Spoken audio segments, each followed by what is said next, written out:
Hello everyone, a warm welcome to the Moby studio for everyone joining today and tomorrow for the first ever e-Global Winter Cycling Congress.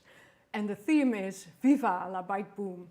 My name is Angela van der Kloof and I work with Mobycon as a strategic advisor. I'm the co-director of this event and I'm a proud member of the board of the Winter Cycling Federation. I'm here together with my colleague Melissa Brundtlet, who is our international communications specialist and author of the book Building the Cycling City. And we are here to guide you through the program in the coming 2 days. That's right, Angela. It's a really exciting program full of speakers from all over the world who are sharing their experience living and working in winter cycling cities and trying to encourage more people to get out and ride in the winter. Yeah, and of course, kicking off the Winter Cycling Congress would not be complete if we didn't hear from Timo Perala. Timo is the founder and president of the Winter Cycling Federation and runs his businesses from Oulu in Finland. He works passionately on making daily life more active and attractive. And right after we've heard from Timo, we will join Pekka Takola. Pekka is an urban well-being engineer and what he calls a totally crazy Finnish company that he works at, Navico Oy, and he is the vice president of the Winter Cycling Federation. As many of you know, he likes proper cold, snowy winters and bicycles. It may be less well known that he also loves pianos, old maps and ice cream. He lives together with Timo in the winter cycling capital, Oulu, and will do a live tour after Timo's welcoming words. Timo, the floor is yours. Thank you, Angela. Actually, there's a little surprise. I'm here with Pekka. This is Pekka Tahkola, the Oracle of Oulu and the Vice President of the Winter Cycling Federation. And that's Timo Perälä, who is behind all of these weird things that we are doing here and globally. And it's big thanks to him that we have the Congress. So the ice is yours. Oh, thank you. Actually, Pekka, could you tell us where we are at the moment? So we are actually currently standing on top of a frozen Oulujoki river. And there are some people doing ice fishing around us. So I'll just make a quick tour here. See how it looks like. The sun is just down and it's a gray moment now before the blue hour kicks in. We probably won't be here long enough for you to see the blue hour, but if you want to see that, I've also started a live stream YouTube channel that you can find under my very name. There you can see a couple of really beautiful live streams from the blue hour all around Oulu, so please check them out. Now. Yeah, I just want to say that it's really weird for me to be in Oulu at this time of the year, because normally me and Pekka, we are somewhere like the rest of the board as well, and many people, we are in some other winter city, meeting great new people and learning new practices about active winter cities. So it's a really strange moment at the same time, but as you say, every cloud has a silver lining. So having this e-Global Winter Cycling Congress is a good thing as well, because we can reach out to a bigger audience, and maybe we are more accessible this way for the whole world. But we are about to start our live tour with Pekka, but before that, I will mention something. I was supposed to remember all our sponsors by heart, but I didn't manage to do that. But big thanks to our main sponsors, Mobycon and the Helen and William Maser Foundation. You guys rock. You made this event possible. And also other sponsored Pyöräilykuntien Verkosto, which is the cycling network of cycling municipalities in Finland, EcoCounter, Navico, Sandbox Design and Consulting, and Dutch Cycling Embassy. But I also would like to thank our community engagement partners, Boston Cycling Union, Cycling Industries Europe, Finnish Cycling Embassy, Not Just Bikes, Velo Canada Bikes, and Winnipeg Trails Association. And also big thank for Klinkhammer Group for amazing cooperation and making this event possible. As we know, we were supposed to be somewhere else. We were supposed to be in Hasselt, Belgium, and but unfortunately, due to COVID-19, it's not possible. So let's make the best out of this Global Winter Cycling event, and it's really nice to meet all you, meet all of you, and hopefully we can see in person in years to come. So please do enjoy the Congress, and that's enough. Now we're gonna have some fun, and let's go for a ride. Take it away, Pekka. I will. Let me change the camera to another one. Just a moment. Let's take that one. That should be it. And you can see where we are now with them bikes and so on.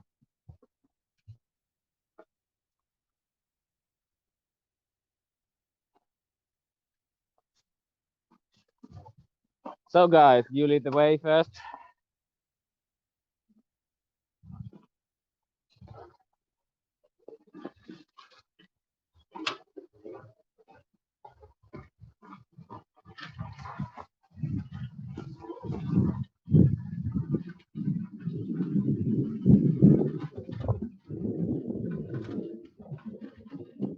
It is a bit bumpy here on the river.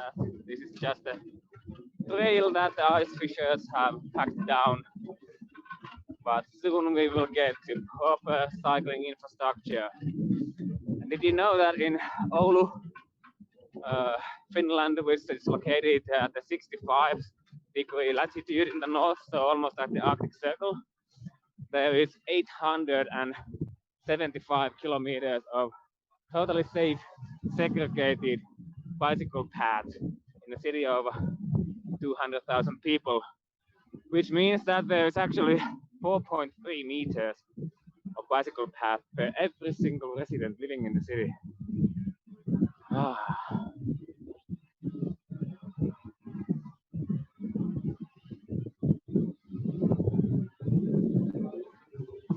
So what do you have there? Ski tracks. In fact, of course, yes, there's a person skiing there in the distance. And in addition to that, the 875 kilometer bicycle network, we have a network of 300 kilometers of skiing tracks, which are maintained by the city. Oh, we have some illumination kicking in already. Wonderful.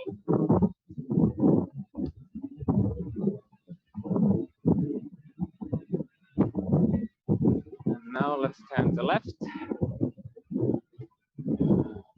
So we are now on an island in the middle of Oulujoki River.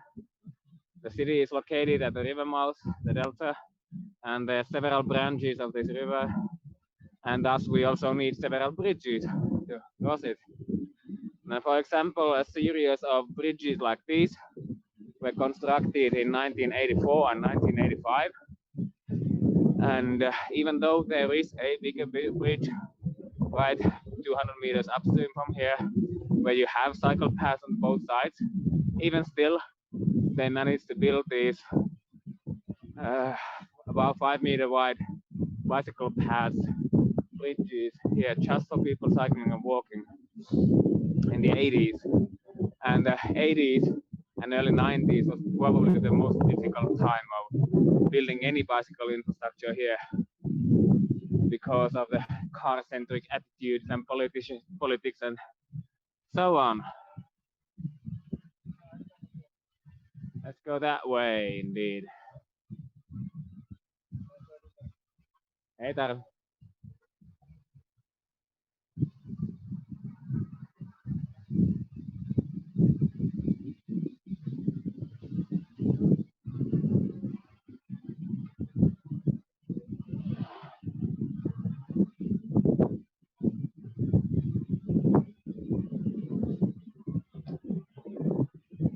So we are just about 2 kilometers from the city center. Now I'm going north. And please, if you have any questions or comments, please let me know. Please let us know in the chat. I cannot see the messages, but I'm hoping that Angela and Melissa can read them aloud for us, and we can hopefully answer at least some of them.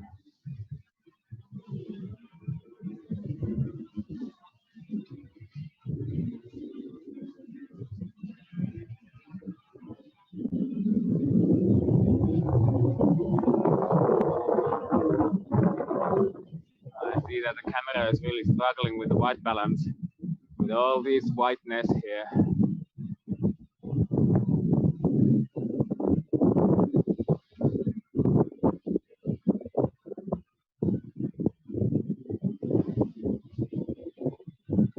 And here's an outdoor gym. Nobody using it right now, but people have been using it. In case you're wondering, these pink numbers that you can see here, we've got 12 main routes from the city center towards regional destinations, and they are spread out clockwise. So it's easy to know in which direction you are if you happen to come to one. With this number 1 that goes directly to north towards Haukipudas. Hello, Pekka. Can you hear Hello. me from the studio in Delft? Here's Angela. Hello. Hi.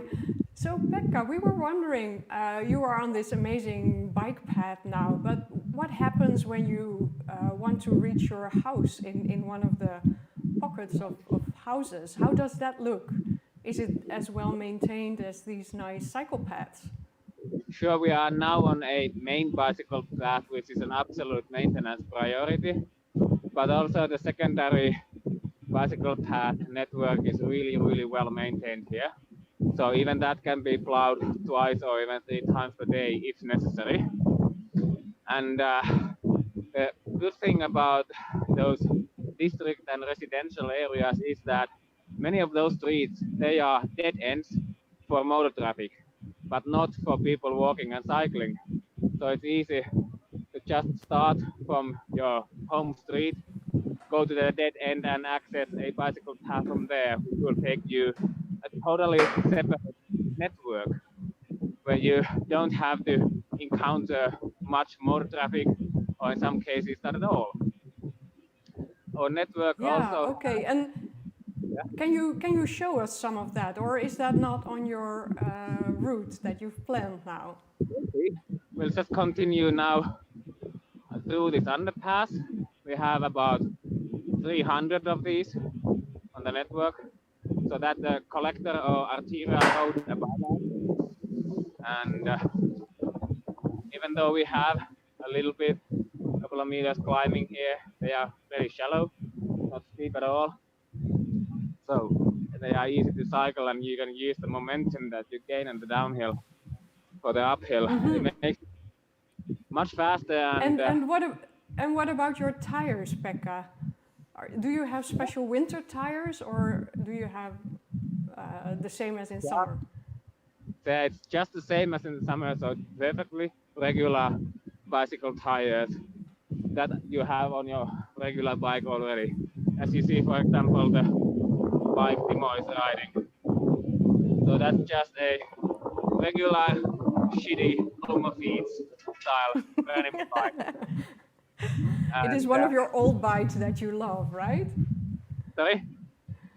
It is one of the old bikes that you love. Yeah, so I'm riding one. Let's go to right. This bike that I'm riding is an Mobycon from 1937, so it's 84 years old. Single speed upright, poster brake, best one. They are reliable and sturdy, and they are perfect for our conditions. So, as you mentioned. But Melissa has a question for you too, Pekka. Hold on. Well, I'm wondering, I'm sure there's a lot of people watching from around the world that are wondering those tunnels, the underpasses, because you have so many, I'm sure they're really well lit to allow people to cycle well into the winter evening, given that as far north as you are, winter comes quite early for a long time of the colder seasons. Yes. Yeah, so they are lit. Tästä alikulkuu vasemman kautta. Yeah. So yeah, indeed, they are very well lit, and that is really important point. So I'm happy you asked about that. Here, which you cannot see in this video now, but every bike path is illuminated, and especially the underpasses.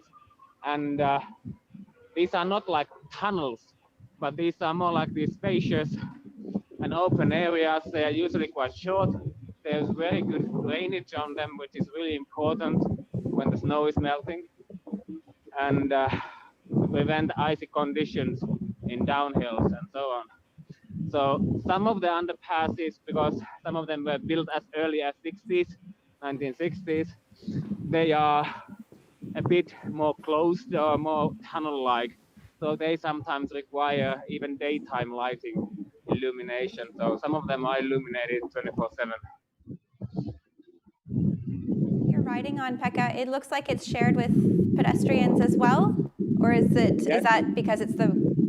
Yeah, go ahead. Yeah, it is shared with pedestrians, and it works on these semi-dense areas really well, where there is not too much traffic. And as I mentioned earlier, we have more than 4 meters of these paths per resident. So there's quite often there's a lot of space on them. And it doesn't really cause any conflict when you have enough people on bikes and enough people on foot, so that everybody who is going on around here also rides bikes every now and then. So they understand that they need to, for example, here you see they are leaving more than 50% of the width for people cycling, so there's no conflict. Well, it all looks very comfortable to me. Yeah, and Pekka, I saw in the chat some people were wondering how come that this snow is not slippery. No, it's not slippery at all. So as of now, it's about -17 here, not that cold.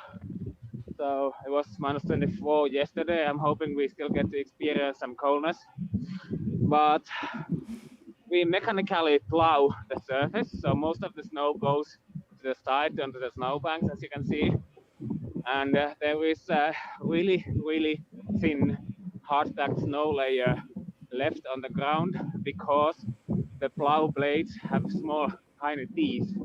So it leaves like a millimeter or two of the snow there on the ground every time it's plowed. And when you have the teeth, it makes like tiny ridges under the surface and keeps a good grip on that. And we can stop actually, but not here now. Oh, as you see, Oulu is not perfect either. So this is a totally unneeded bicycle path, and we have some transportation or couriers here blocking half of the width of the bike path. And there is not much traffic on this street here, so we wouldn't even need this bike path here that we are riding now on. But in case we wouldn't get any new snowfall in, let's say, 2 weeks, and if the temperature conditions are bad, the surface could start turning slippery, and then we need to add some grit, so sand or gravel, but just a little bit. Okay. To add some friction to the surface. Okay, and when I look at when I see the signs for the bike path, it looks like most or maybe all of them are shared with pedestrians. Is that correct? Yeah, most of the basic network, but then we have the bicycle highways, which are like this. For example, this path is one of the newest modern standard bicycle highways that we have, connecting the city and the university, which is 5 kilometers to the north. And we were widening these. This is about 6 meters wide, so there's about 4 meters for people cycling and about 2 meters for people walking. And to achieve that, we actually made the street more narrow. So you can also see that there is some red coating visible through the thin snowy surface. So there you can also see how thin the snowy cover is. And if you look at the And surface, it doesn't get slippery where you see the red surface underneath. I'm just used to these Dutch winters with snow, and then it gets slippery all the time. oh, I see. So this one is not. It's impossible to slide your foot here. Okay. Thank It's you not for safe. giving us some proof there in this live Yeah. tour. It's amazing. It's very Yeah, so, exciting to see you guys riding there. Okay, let's continue towards the city center here. Did you introduce our guest? Exactly. So we have also Jonas here with us. Once the gimbal will turn a bit. So there's Jonas from Hi, Mobycon and Jonas. Finnish Schools on the Move. So he's going to have a presentation later. Yes, wonderful. So be sure to check that one out. And I'll just go to the right side and you can maybe see some bicycle parking here. Covered, of course. Oh yeah, I can Oh, see yeah. it there. Actually, let's go and see that one a bit closer. So we still have a lot to do in terms of bicycle parking and especially residential areas. So some places make it better, some make it worse. So this is not the worst at all. And is this at a school or is it in a residential area? This is just a residential area. And there is more And are behind. people happy to park their bikes outside, Pekka? Yeah. So in case you would have something fancy and more expensive, I'm sure that lots of people would take it indoors. And at least nowadays, all of our building regulations require a certain amount of bicycle parking, certain amount of bicycle parking that where you can lock your bicycle from the frame, and a certain amount of protected bicycle parking, meaning that it's either indoors, even heated, or then it's just in an outdoor building, but also behind a locked door, so that you can have both. You can have both bicycle parking and you can have bicycle storage, which are completely different things. Pekka, I think you guys have a video that you wanted to share with us as well, right? Yes, we do. It's about 48 seconds long, I think. Every second counts. Yeah. Because this tour is fantastic, and we could join you, I think, all day. But yeah, why don't we share that video now, and then from there we can go on to our next session. Yeah, that works fine. Also, too, I thought we had like 5 minutes still, but you are responsible for the schedule, so let's go ahead. Well, thank you very much for taking us on the tour. And yeah, now I think we'll go to the video from Timo and Pekka. Thank you, guys. Welcome to Metsäkangas. This place is just gold.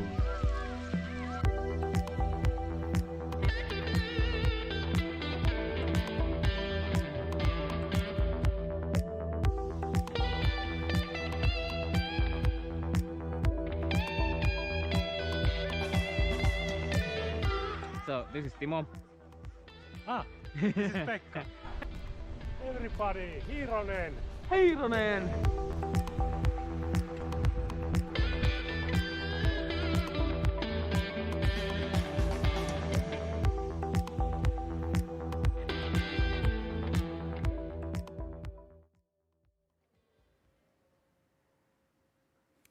Well, I think that was a great tour. I've never been to Finland, so it's exciting to see, at least experience it from the comfort of this warm studio.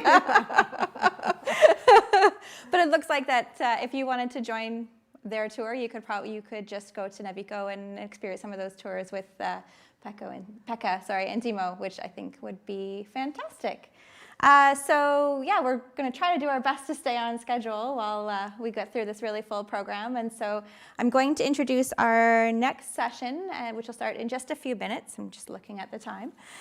So our next speaker is, our next moderator will be Kevin Main, who will run the session, Is There a Winter Bike Boom? And Angela, do you think there's a winter bike boom? I'm guessing there is. Yeah. Yes. Well, I'm sure we'll find out in the next session. So Kevin is the Chief Executive of Cycling Industries Europe, or CIE, and is an international association for cycling businesses.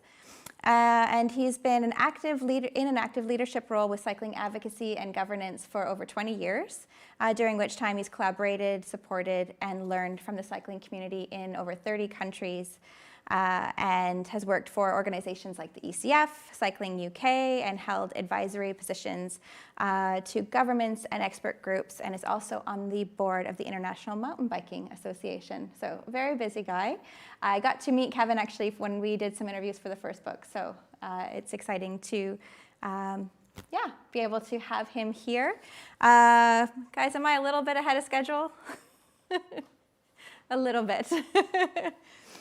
I guess when we think of a winter, I'm sure the speakers in the next session will get into it more, but when we think of a bike boom, I guess it's not just people out riding, but it's a bunch of different people out riding. And I'm sure you have a few, more than a few thoughts on that, Angela. Well, yes, but I'm really curious to hear this panel and hear their thoughts about how COVID-19 has sparked this bike boom that was maybe already like in the air, because having been in this cycling scene for a long time, I've seen over the last 15 years how has grown and how more and more people got involved, and how it also diversified, how there was more openness to think about, okay, who is cycling exactly, and how do we get a more diverse group on bikes. And now with public transport not running, people take opportunities, and cities start creating pop-up bike lanes and things like that. So I'm curious to hear thoughts from the panelists. Oh, great. Well, without further ado, the floor is now yours, Kevin, and we're excited to hear what you have to say. Good afternoon, everyone. Good afternoon, Angela and Melissa. Thanks for the handover. And welcome everybody to our panel, which is coordinated by Cycling Industries Europe. You've heard about us. Yes, we're an industry body representing companies from all over the world who actually do business in Europe, whether it's bike share companies, bike makers, bicycle services. And it's quite interesting because we're interested in, does cycling grow? Because the business sector has to make its contribution to that growth. But we're also interested in what it means for companies in terms of projecting their businesses, growing forward, providing new services, and having opportunities to innovate or to find new people to ride bikes. And one of the most interesting things we've done in the last year is we created a group called Market Impact and Intelligence. And that group is, we hope, a think tank where we work with other associations to work out how these numbers all come together. And we've put together forecasts and different ways of looking. And what we thought to do today is just to effectively carry on that conversation with you. What is it we see, hear, think, can measure that is happening, and how does it react? So I'm delighted to be joined by Enrico Dobano, who he'll be embarrassed if I say, I think he's been counting cyclists for nearly 20 years. So he's a world guru on counting cyclists through his company EcoCompter, and he's going to take us through the very latest numbers that we can see. Is there a winter bike boom in riders? And then I'm going to be joined by Saru Ulipoti and by Yari Alamo, and they're going to give us different views from a bike sharing company, perhaps with businesses in Florida and in Spain and the UK, not typically winter riding, but is there a winter riding there? But Yari's been for, let's say, a fair few years, Yari, in the Finnish bike industry and the Nordic bike industry, and he can tell us how that's affecting how they see things with this winter bike boom. And we'll all have a chat afterwards. And of course, what we really want is your questions in the chat so we can respond and get your comments. But from my side, let's just kick it off. Let's ask Enrico to give us 10 minutes on what's actually the very hot off the press numbers for winter cycling. Enrico, to you. Yes, we will try to address and to answer this amuletic question. Do we have a winter boom in cycling? And we go through some figures for Europe and North America. So before starting, just a few words about EcoCounter. We are a design and manufacturer bike and pedestrian counter. We are based in France since we are doing that since 20 years. We have 2 subsidiaries, one in North America, based in Montreal, and the other in Germany. We work with cities to develop bike count programs in more than 50 countries. And we deeply trust that data is a fundamental support to take decisions. Okay. In this presentation, we will have 2 sets of figures. The first round will compare 2019 versus 2020 to see the global trends in Europe and North America. The second round focus on the theme of the conference, which are the trends on winter bike usage that we are observing so far. So let's go. First, we compare 2019 versus 2020 in the same period for 11 European countries that you see displayed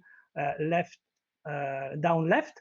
We see a bike rise of plus 8% during for 2020 compared to 2019, with a boom really in the weekends for recreational usage plus 23%, and in weekdays plus 3%. Okay, the explanation that why we have such a difference we will see in the following slide. Here we will see the trends split by season, and we can clearly identify the drop that the impact of the lockdown during the spring, minus 36%. But if we think that the car traffic was down in the same period for 70-80%, there where the lockdown was rigid, we can really observe that the bike resists better than the car traffic. Really see how the bike is resilient for both use, transportation, and recreational. So when we get a look to these figures, we always to take in mind that the 2019 versus 2020, we have this big drop during the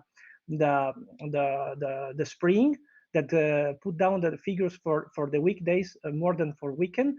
But overall, plus 8%, I think that is great jump for bike usage overall in Europe. Then if we get a look, if we jump on the other side of the ocean, we see what's going on in 2020 in US. We have a more significant growth in weekdays, plus 10%, and also in weekends, plus 29%. This is basically due to the fact that in US they were less affected by the lockdown for commute as were in Europe. And also you can clearly identify here in the spring where in Europe we go down at what was red figures minus 36% in weekdays. We see how in the US the behavior is different. They are all green and in both recreational and commute usage. Then we compare the different countries just on the weekends. It shows the tremendous needs of recreational in UK, Ireland, Sweden, and North America, but also in South Europe here, in Spain, Italy, and Belgium. And again, the figures here are for Europe. It includes also always the lockdown period. We did some trials taking out the spring, the lockdown period. We can observe that the figures for Spain and Italy rise up plus 36%, and in France as well, that is 4% there. If we are taking out the lockdown period, is more than around 20% increase. Okay, so that's some figures for what's going on in 2020 compared to 2019. And then what about winter in cycling? Okay, so the first thing we observe, if we did a focus on the past 3 months from end September to end December, we see that the behavior is quite heterogeneous because of the second lockdown impact. We see that in Ireland, France, UK, Austria, there was quite a strong lockdown. We have steady or red figures. The figures are going down a little bit, but we can observe that in South Europe, Italy, Portugal, and Spain, we have a tremendous increase, plus 50, 61%, plus 45% for Spain. And also what is really more amazing that countries where the winter is colder, Finland, Sweden, Canada, and US, we have a growth that is around 30%. So not only there where the weather is it's warmer, we have a big growth, but also in a winter country that you should have. Then we did a focus on what's going on just in December, and we see again a dramatical increase of winter cycling, plus 12% during weekdays and plus 21% during the weekend. So we can really see that, yes, we have a bike boom in winter. Again, this is in Europe compared to the same period versus for 2019. So now then we get a look for the retention rate, the retention on Sweden and Finland. We try to focus on cold countries, we say. What is the retention rate? The retention rate is one of the most important KPI for in cold region. We compare the ratio of the bikes who still run on winter time compared to the ones who rides on summertime. Okay, so we have an exemplary retention rate here for Sweden and Finland, 30-40%. So it's enormous compared to the one for US and Canada, that it's less important but still growing since the past 3 years. We see US from 15 to 18% and Canada from 5 to 9%. And then one of the last figures to share is the evolution over year in aggregate weekday winter bike counts. Okay, here the reference is 2018. It's 100, and we compare the following years versus this reference, and we see here really how Sweden is exploding during winter time, and the Finland, that is a drop in January, that we have to investigate why, perhaps for the impact of the pandemic community. And the same again, the same analysis for Canada and US. Again, the reference for the aggregate is 2018, 100%. We compare 2018, 20, and 21 with the reference, and we see again in how the bike is exploding during the winter time for US, and also it's high steady for Canada. So these were some of the figures that we would like to share. For sure that we will have more to investigate in the following months. These are some of the questions that you are wondering. What measures can be taken now to continue the momentum into 2021? How will the 2020 bike boom translate into a shift towards winter cycling? And can we expect a growth in weekend ride count this winter from fat biking? We can. That's the question that we push, and we have to wonder also in the next months. So I would like to thank my two colleagues, David Baitel, our data analyst, who ran the figures, and Matt Ansley, who prepared the presentation. And thank you to all. And just saying that we have an incredible snowstorm here in West Brittany, where I'm based, 4 centimeters snow. Woo. And that's quite historical. That's why I just take a picture of myself biking. It's quite extraordinary. Thanks. Enrico, as ever, thank you. And I think to people listening to the conference, when you hear data talk, it tells stories already. And what we want to do with the conversation part is now turn kind of our experiences by comparison to the data. But just do not hesitate to put your questions in the chat, and we'll try and respond to those as well. But I've got to start. I mean, Jari, if you're not sitting there with a huge smile on your face, you should be. These ridership numbers for Sweden, Finland throughout the year and carrying on to the winter, is that what you're seeing in your customer base? Is that what you're getting feedback on the ground for what's happening to your products? Something we can clearly see, more cycling means also more bicycle sales. We experience this in all of our markets in the Nordics, especially in Finland, where our season has been expanding from January to December instead of the summer and spring months earlier. We see this also in the sales of parts, accessories, and especially clothing. So the figures look nice from a sales point of view as well. Have you actually had to kind of reconfigure the product range? I mean, these are possibly people that have never ridden in the winter before, or do you have a specific range, or is it the same bikes? I'm sure different clothing, but does anything actually change? I mean, as Enrico said, do you sell more fat bikes, or is there something different? We can see the increase of sales of, let's say, rougher models, mountain bikes, e-mountain bikes, fat bikes, etc. We hear from certain markets that people are buying dedicated winter bikes also, so that they have different equipment to be used in the winter than what they ride during the summertime. Thanks. So I've got to go across to you. I mean, we're seeing winter cycling figures, but I guess winter means something very different in kind of Miami and in Spain, although I know you've had record snowstorms in Spain. But, and there's almost been a mythology that some of the warmer climate countries will not ride into the winter. What's your experience? What are you seeing? What's your feeling to these kind of numbers that show huge autumn and winter numbers in some of the warmer countries as well?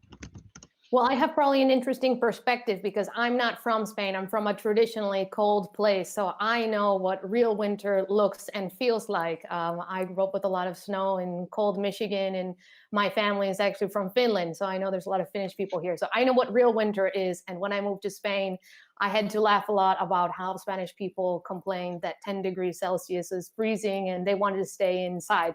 So it's absolutely true that even though there's no snow and in other parts of the world maybe be considered springtime, Spanish people and Southern Europeans like to stay at home and don't want to go outside. But that being said, I think, yeah, that we're seeing definitely a big increase in the amount of people that are willing to forego kind of old habits and continue their cycling on into the wintertime. I think part of that may be because there was such a huge increase in the lockdowns, and then people have got more accustomed to taking cycling. There's still a bit of a fear for using public transportation, safety measures. So I think all of those elements have combined to people, new riders getting more accustomed to cycling, and they've realized they've liked it. It's actually not that cold out, and then they can continue on into the winter. It's an interesting thing in terms of the product category around, bike sharing. Because I got a bit of a shock when I discovered that bike sharing schemes actually close for winter, and in, say, shall we say, the north, because they're supposed to be inoperable. But funnily enough, it is actually more of the Italy, Spain, Britain, France, where we've carried on running bike share schemes throughout the winter. Does that offer advantages at this point in the process, where we're more used to running through winter, say, for some of the companies that have done it? Well, for us, I can know that we also have operate schemes in the UK, but all of our data so far in January in Miami, our data in January and December of these past 2 months was higher than the previous years. And also we've recently launched 2 new schemes in the UK, in Dundee in Scotland and in Leicester. Not necessarily as cold as the Nordics, but not as warm as in Spain. Some of our partners said, oh, you're crazy to launch this late. Why don't you wait until spring? We decided to go ahead, and we've just had record amount of use in the springtime, I think, in these recent months, partly due because of the lockdown, that in the UK, you're not really allowed to do much. So people are going out and taking advantage of the bike share service. But I think that that's only an advantage for us. If we get people out using the bikes now when the springtime comes, we're expecting to see an even huger increase based off of how much usage we're getting right now in the winter. I mean, Enrico posed the question in terms of, in general, how do we see, what do we have to do to keep this going? From either of your companies, is there a specific thing you might do to keep winter going, to keep winter vibrant in terms of your sales or usage figures?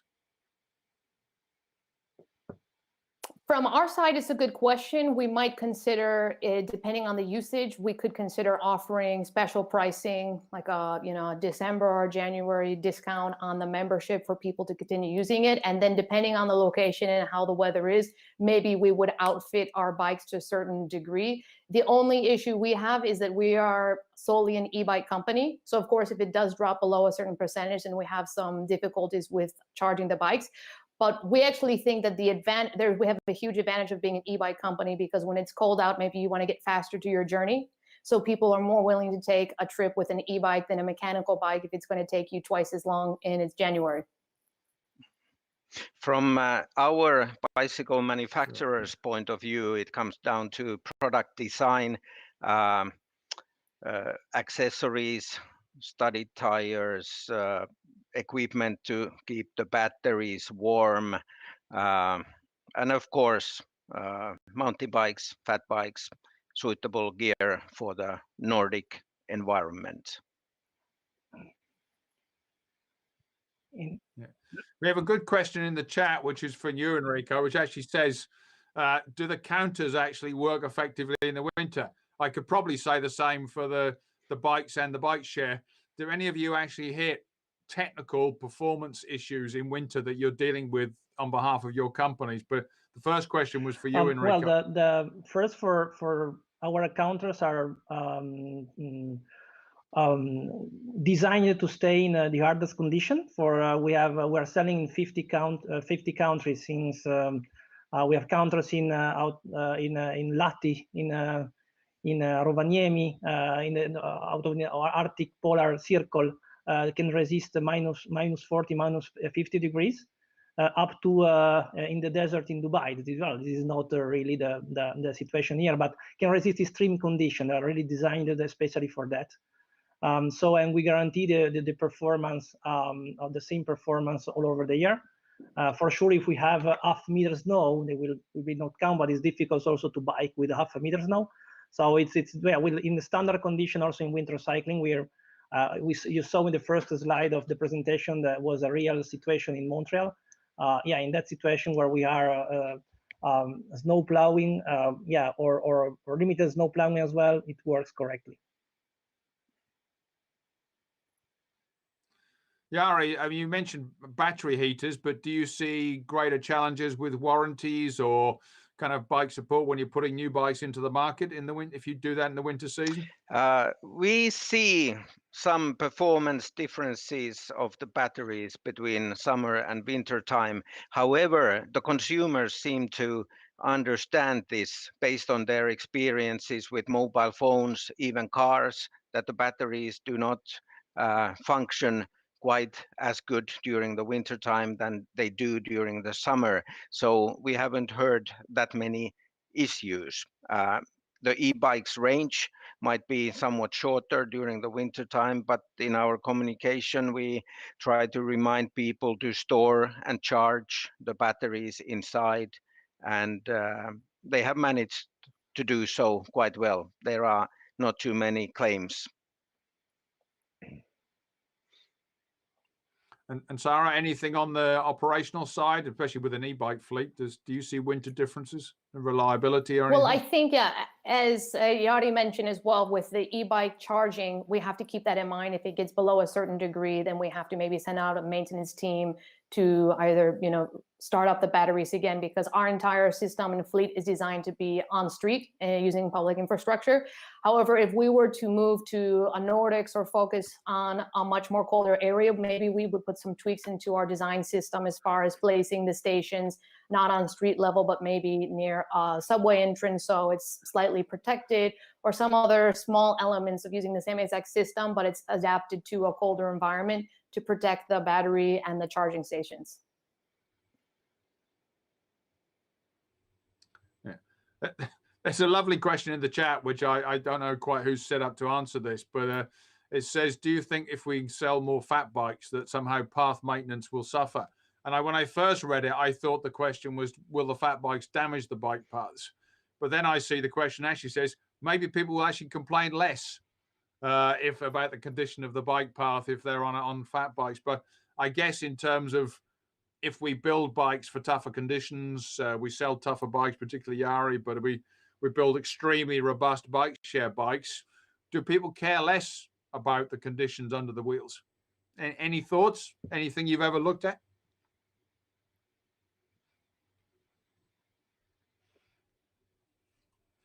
Sounds like not. Jari, your customers are pretty tolerant of whatever's thrown I at hope them? so.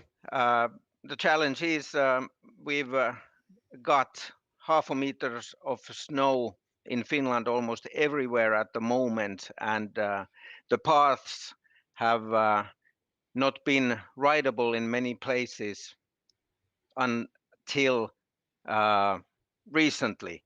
So now people can go out and enjoy the paths, whether that's with normal bikes or fat bikes. Everybody's welcome to do so. Thanks. Sarah, the question just popped in from Ireland.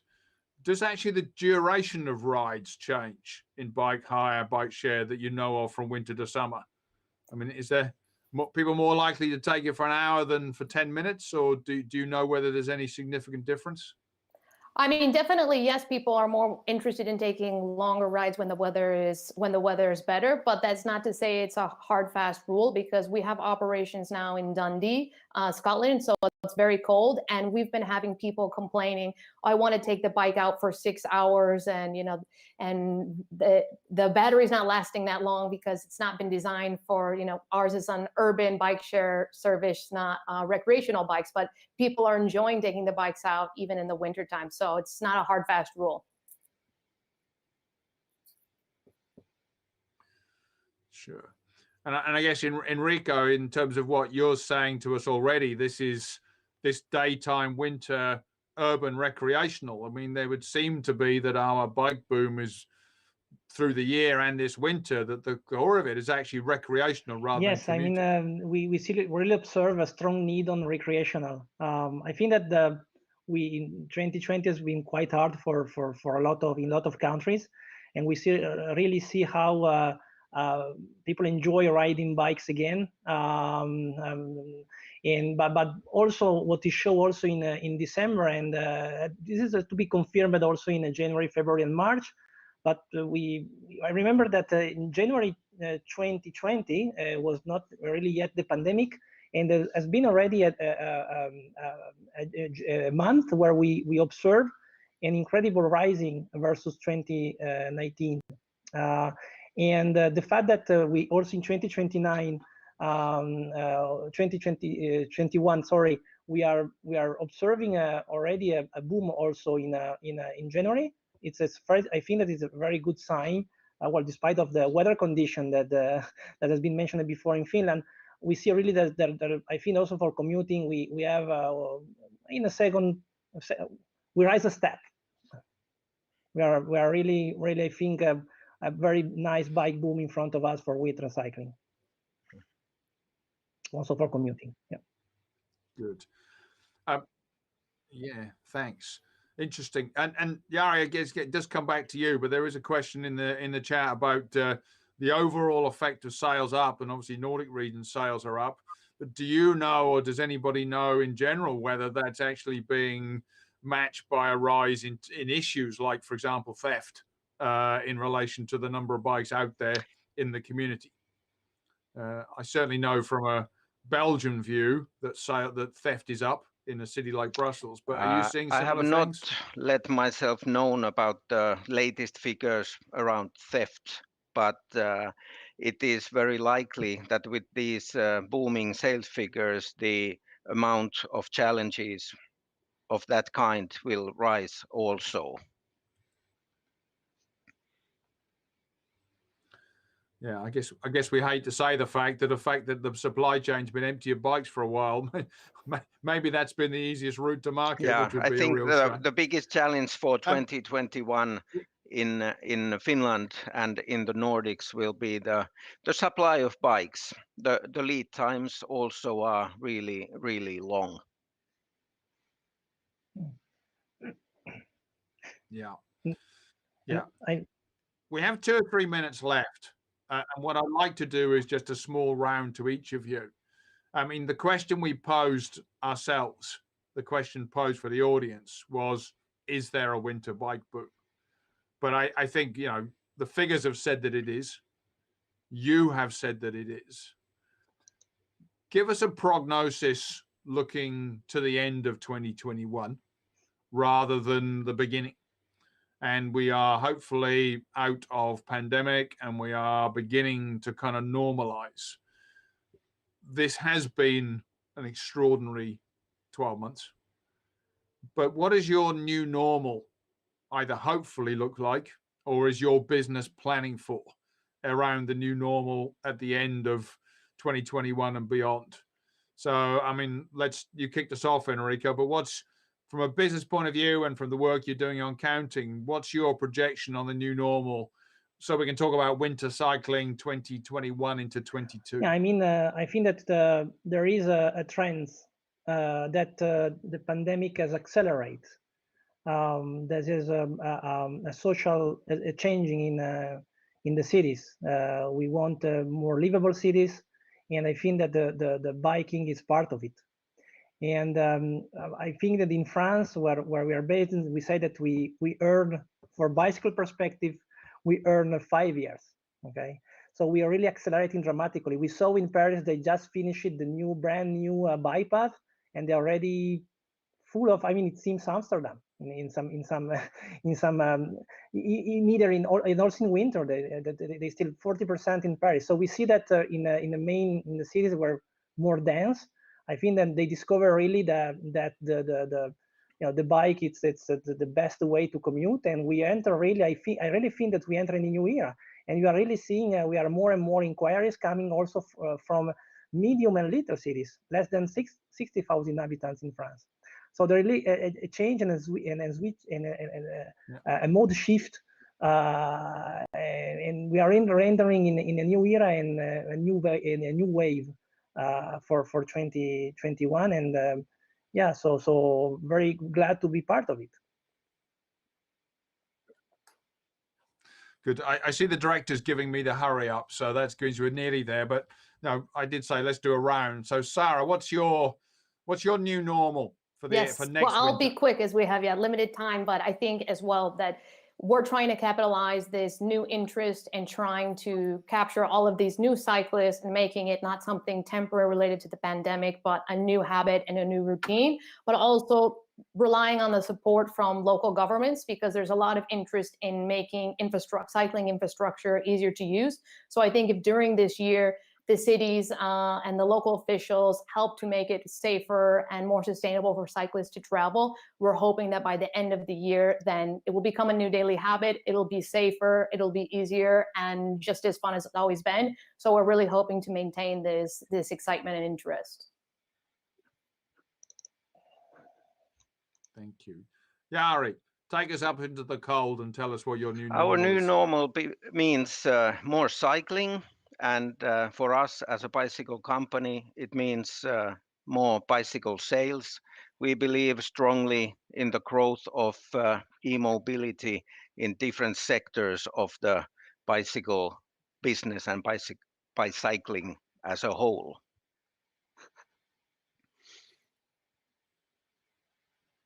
Thank you. Well, on behalf of Cycling Industries Europe to the Winter Cycling Congress, thank you very much for the invitation to have a panel.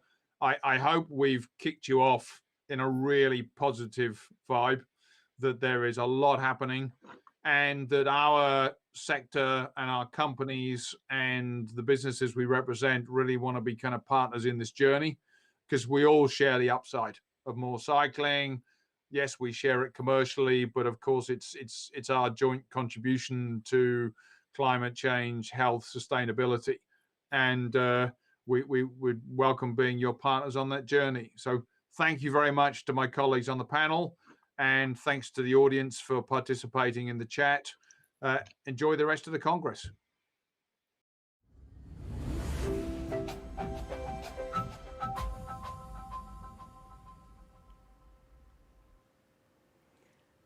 Thank you very much, Kevin and panelists.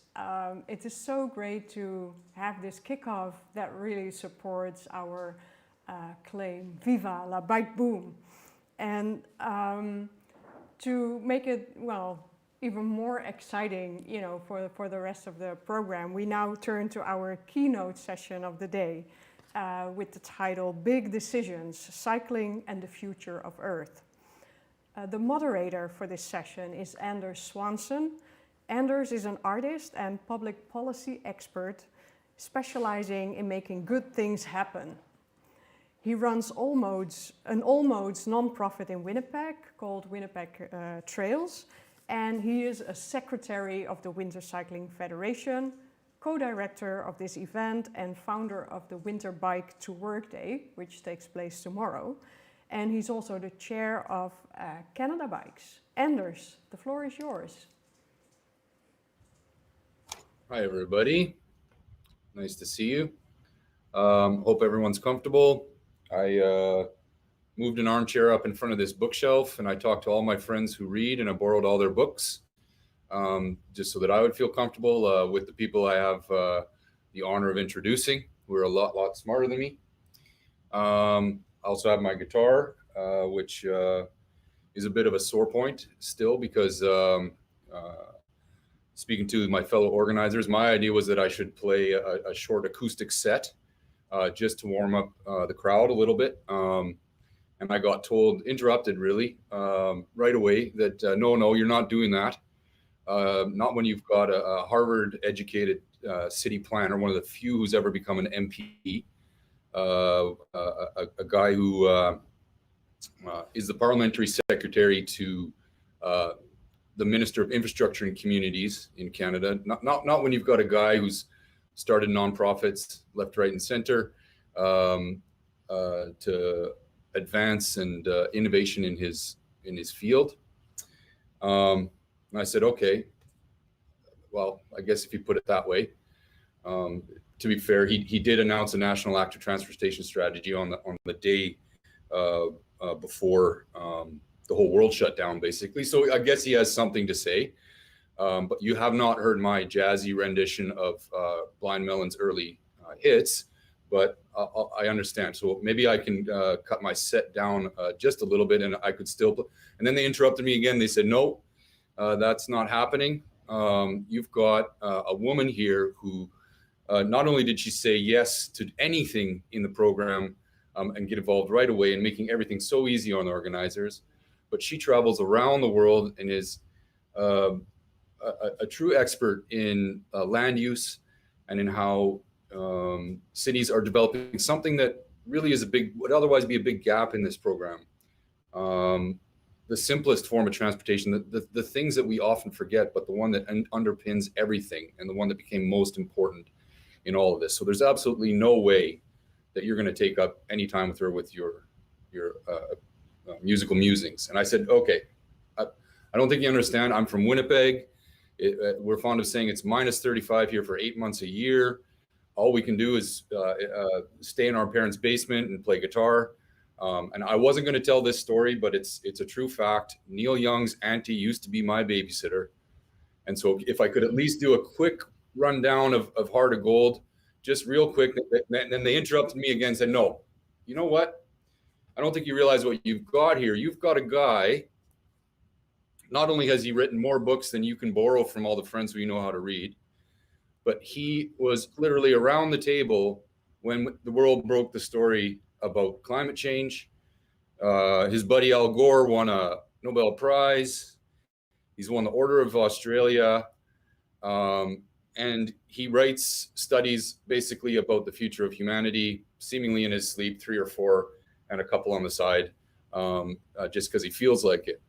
And you know very well that you had the honor of meeting him in Australia, and you know that he's a wonderful speaker who speaks his heart and speaks truth. So there's absolutely no way that you're going to play guitar. So unfortunately, everybody, I know you're deeply disappointed, but I'm not going to play guitar today, but I am going to pass it on to some very capable people, starting with Mr. Andy Fillmore, the MP for Halifax from my country, Canada. Thanks, Anders. I think you did get some music there in your introduction. It was like jazz. You riffed it there. It was beautiful. So thank you for that. It's really wonderful to join this group virtually today, and I'm so happy and thrilled to represent the Canadian government to discuss the initiatives that we're leading to support active transportation in our communities. And off the top, I just, we can all agree that the last year, and we were talking about it in the green room a little bit before, the last year has been unlike any other. The COVID, politically, it's been unlike anything we've seen, but the COVID crisis has heightened our awareness of how the space in our cities and towns is allocated. We've figured out how to widen sidewalks. We figured out how to do pop-up bike lanes. We've figured out how to retrofit our main streets to support businesses with outdoor space to increase traffic to them. I guess we're doing this virtually today, so the sort of the usual, can I get a show of hands, isn't going to work. But I think that if I were to ask the audience, how many of you have been thinking about the allocation of public space in our communities and how we could do it so much better to support active transportation? I'm sure that there would be a lot of hands up in the air. Now, for all of those virtual hands, I bring good news, in Canada at least, and I hope maybe, I know that Canada is learning a lot from other countries, and maybe at some point we can help to teach as well. But before I get to that good news, I just want to say that I've had the privilege of speaking on panels or at the front of classrooms or in community engagement events for a very long time. And the kind of things that we're talking about today, I've always discussed kind of academically or aspirationally. And I think in the last several years, and especially this week, some changes in Canada, we're moving from aspirational to actually doing. So we're now moving into practical application of active transportation in our communities. So it's a great time to be a planner in Parliament, as Anders mentioned. So the good news is that active transportation at long last is front of mind for the government of Canada, and it's increasingly so for our municipal and provincial partners as well. We're working together towards a low carbon and climate resilient future to make our communities stronger and safer and smarter. And there's never been such support from community, from individuals and organizations for active transportation projects in Canadian towns from coast to coast. And as a planner and urban designer, I just couldn't be happier.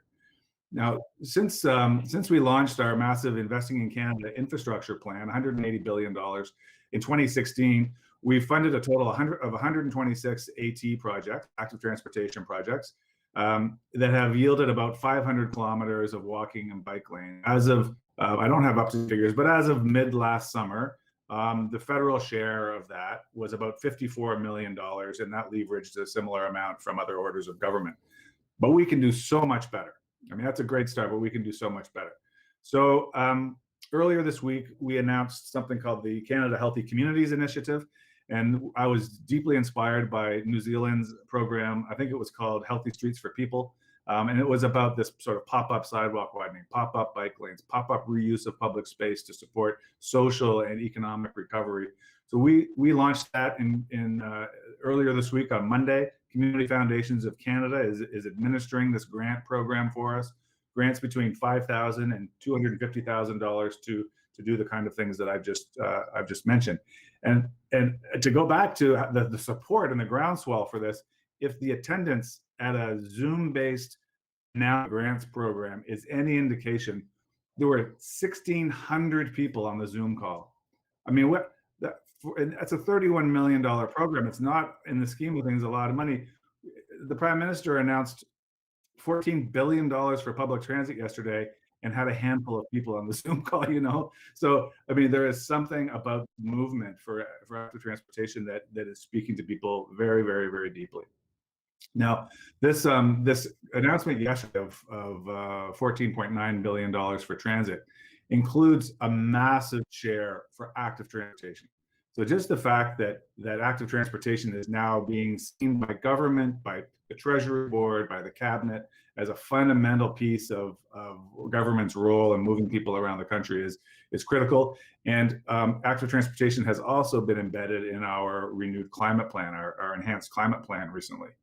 The goal here is to build collaboration across all the orders of government so that we can show communities how easy it is to get into the AT game, the active transportation game, and how smart it is, and then be there to help to fund the projects.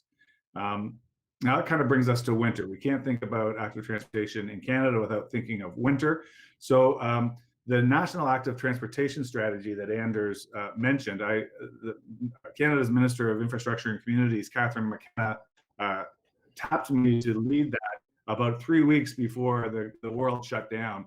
So it was kind of a slow start there as we were dealing with the pandemic, but we're coming back strong, and I'll be announcing a national engagement program for that strategy in the next month or so. And the goal is to learn all the things that we don't know, of course, and also apply some of the things that we do know. But it's about health, it's about climate change, it's about accessibility and safety standards, it's about inclusivity, about giving people who can't afford to have a car or don't choose to own a car legitimate stake in how they can move around in their communities just as much as people who choose to drive a car. You know, when the mayor of Paris, Anne Hidalgo, talks about 15-minute cities and that kind of thing, we can all get so inspired, but the steps that we take here at home are the first step toward that. So I'm extremely excited about all of this. And I guess I would say, just to kind of wrap it up here, while it's not a panacea to all of our problems, a really high quality, integrated with other modes of transit and transportation, integrated active transportation infrastructure can especially benefit low-income and marginalized populations that are less likely to own cars, as I've mentioned. So Canada is at long last seizing this opportunity to advance active transportation initiatives so that we can tackle climate change, create jobs, make communities more resilient and inclusive, and maybe best of all, help people to live longer, healthier, and more productive lives. So it's a year of change at Infrastructure Canada, and active transportation is at the heart of our efforts to build back better through our recovery from the pandemic. I look forward to hearing the thoughts of panelists and all. And I think the rally cry I heard was "Viva la bike boom!" All right, thank you. Gracias, Andy. Excellent. Thank you so much. So we're going to take questions. If you have questions, you can pop in the chat if you're burning, and I'll get fed those. But we'll save all the questions for everybody till the end. So next, we have Bronwyn Thornton. So she's the CEO of Walk 21. If you've ever had a chance to go to that conference, and I really highly recommend that you do that, you'll find that the level of professionalism, research, data, and discourse in the whole realm of pedestrian planning is really quite interesting and quite interesting to see, especially you're coming from the cycling world. There's been a lot of work over a long time put into that network. Bronwyn, the stage is yours. Great, thank you so much, Anders. I'm really thrilled to be joining a cycling conference. Yet again, it doesn't. We have a lot of partnership work to do, and I'm very pleased to be here, and particularly joining the minister from Canada, because we've been working in Canada. We came to Toronto in 2007 and started the conversation about walking. And you've got to have a long view in this business, and it's great to see Canada taking those steps and the urgency with which we must now act. And that's why today I want to talk very quickly about making space for walking and cycling. We use these collective terminology like active mobility. We talk about non-motorized transport, and we fight a lot for walking space, place in this. But I want to really look today at how we can really forge ahead together, because we both need space, not just physical space on our streets, but we need space in the priorities. We need to make space for walking and cycling in our investment strategies and in the recognition and importance that we give them for our communities. So looking to the slides, I want to talk firstly about the imperative of climate change. We have COP26 in Glasgow at the end of this year. Now, if we are not talking about low carbon mobility, then we're not talking about all the opportunities we have to address climate change. And the reason I choose this picture, because I was conscious that this is a winter cycling congress, is that this is in Greece. This is in Greece, famous for its hot sun and beaches. In January 2019, this is snow in Greece. And this is a direct result of the chaos that is happening on our planet as the imperative, the damage that climate change is doing is having. And so there's one imperative that we need to be addressing. Another one that I want to pick up, because winter is not just about snow, albeit I know for cycling it's a big challenge and for pedestrians, but winter is about dark. Winter is about cold. Winter is about short days. And it's particularly critical that when we're thinking about winter and prioritizing walking and cycling, that we think about gender and we think about personal security in that space. And that's about lighting and safety for women as well as men to move, and children to move in our streets through a winter context. And thirdly, the health imperative. I love this picture. These are two people who can be out and enjoying the space and enjoying the physical activity. But the health imperative is twofold. It's the physical activity imperative and it's the road safety imperative. And at the Stockholm Road Safety, third global ministerial for road safety last year, and subsequently endorsed by the UN resolution later last year, they identified that mode shift to walking and cycling is a road safety strategy that we have to adopt. We are not here to protect and to keep walking and cycling out of the picture, but to encourage mode shift to make it safer for everybody. So these are the imperatives. This is the momentum we have. And then all of a sudden, last year, COVID. And with COVID, with a shock to the system, we had to rethink, because suddenly we had all the space in the world in our cities, because motorized traffic, which occupies a huge amount of space in our cities, in our policies, and in our thinking, was taken away from the streets. Now, we all know these images, these shocks to the system, and the space. By liberating that space, we enabled people to move and enjoy their environments all around the world. People occupied that space differently, not in the hardest of lockdowns, but even then people had to go shopping. They still needed those opportunities. They still were invited to come out in Kampala and benefit their health and occupy that space. And these changes are continuing, and we must build on this momentum and support the permanent reallocation of this space in our cities. So Milan had very famously rolled out the designs and the paintwork so that people could enjoy that additional space in their city post-pandemic. London have had plans on the shelf for 20 years, and the City of London in particular, and they could roll these plans out, take the momentum, even though they're having some kickback now in areas, they're also gaining momentum from the experience people are having from lockdowns and from this like sandbox of learning that we've had the opportunity to experience. And even in cities where the COVID impact has been a lot less, Africa has not suffered in the same way as European cities. And but even in Nairobi, where they took the opportunity that was presented by COVID to operate a lever that they've had in place for a while. Nairobi has a 20% commitment to investment in walking and cycling infrastructure. They weren't actually using that lever and liberating those funds from other transport budgets, but COVID gave them momentum to prioritize walking and cycling and to invest in that for their city. COVID isn't going away. Here we are in the UK in yet another lockdown. This is technically our third, and it's going to be the longest one, I fear. And this is going to be something we have to learn to live with. We have to create space in our cities for people to move independently and collectively in safe ways. And walkable cities is one of those things. Cities are already investing in walking, and I want to share some examples of this to inspire how these things come together and these opportunities. I particularly want to highlight Oslo, because this picks up on the road safety agenda, which is an imperative for improving walking and cycling, and they have delivered no fatalities in 2019.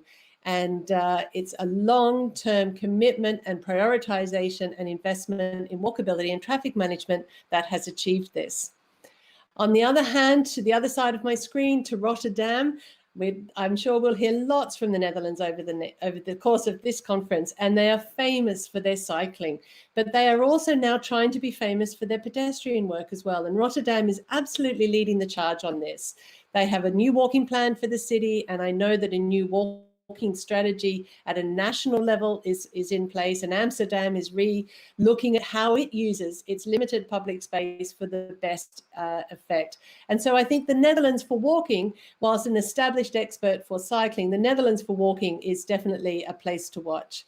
The other place I think we should be watching and learning from is Ireland and Dublin. The national government of Ireland has prioritised 20% of their transport budget to active travel, equally split between walking and cycling. €1 million a day for encouraging walking. And they're going out into their smaller communities with resources and capacity to ensure that money is wisely spent. And Dublin is investing. We're going to host a Walk 21 conference there in a couple of years as soon as we can get together. And it's going to be great to see how that scale of investment throughout the city and throughout their small communities can really bring about a change in those communities. So I've talked about the importance of making space and priority around policy, investment, infrastructure, going out. And we all know that at a pedestrian level, you need small scale changes, safe crossing points, drop curbs, raised side road crossings. All of these things make it nicer for pedestrians. But sometimes cities need to signal a paradigm shift to communicate to their team and to their citizens that walking is the thing to celebrate. And we are showcasing Seoul Metropolitan Government for this. It started as a road safety initiative, and then they became very ambitious about making their city pedestrian friendly. Big infrastructure projects. We'll know the Chongguang River elevation, where they took away the road and made this public space in the middle of their city. More recently, the 1770 project, which is actually converting a high elevated freeway into a linear park. Now, this was originally just a linear park, but it's now been woven into the network of their pedestrian facilities connecting public transport into the rest of the city. I'm going to have a quick plug here to say, please join us for Walk 21 Seoul in May, and you can hear much more about what's happening in that city and other cities as we look at how to make things more walkable. But the thing that we have found the most critical, if we are going to capture this momentum from COVID and address the imperatives of public health and climate change, that we need these solutions that answer all of these things at once. And we must embed these processes into the governance of the way we do our cities. We need to ensure that not only have we got that commitment, that policy commitment, but we're doing research, we're engaging with the community, we're building our design standards, our investment strategies to ensure that these things become part of the way that we deliver our cities. And one of the things I want to share with you, which will be coming out shortly, because this is some work we've done on walking and cycling in Africa. Now, they don't have a lot of cycling in winter in Africa, but just to sort of illustrate how the global conversation is changing. And this shows that we are mapping where policies are and what the impact of those policies are, what the death rates, what the levels of activity, what the quality of comfort and the proximity to services is in these cities across Africa. And we're now rolling this out globally for walking and starting to bring momentum to that visibility that walking and cycling need at a global level. In all the conversations I have post-COVID or pre-climate, they're always talking about what can we do and how can we maintain momentum. But the bigger champions in the room, we all know them, the airline industry, the railways industry, the freight industries. We have to have this level of information and data available to be at that table. And this is what it looks like when you start doing the comparisons across those indicators, as I suggested, what the level of activity is, what the policy is, comfort, safety, and accessibility. I'm going to finish there just to say with a picture of Glasgow. And this is where the COP26 climate talks are going to take place in whatever fashion they are, probably mostly virtually. But I love this picture because they had this absolutely fantastic campaign called People Make Glasgow. And I know that they are growing as a cycling city. They certainly have winter cycling issues to address. But it's by this consistent boulevard program that they can bring attention to the needs of people walking in that city. And I know that the COP26 talks is our moment to highlight the contribution that walking and cycling can make to the climate agenda and to the momentum we need post-COVID for continuing investment in these modes. Thank you very much for having me in your cycling conference, and I look forward to walking with you sometime soon. Thanks so much, Bronwyn. All right. So I've kept my background here with the window and the light, mostly so that we can help keep Peter awake. So a big round of applause wherever you are for Peter, who has kindly stayed up till the wee hours here at home in Perth. Peter, I think I've said lots of nice things about you. I could say more, but I'm going to turn it over to you.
Hi everyone, just having some issues with the sound from Peter, so while our tech crew sort that out, you're back at the studio with us.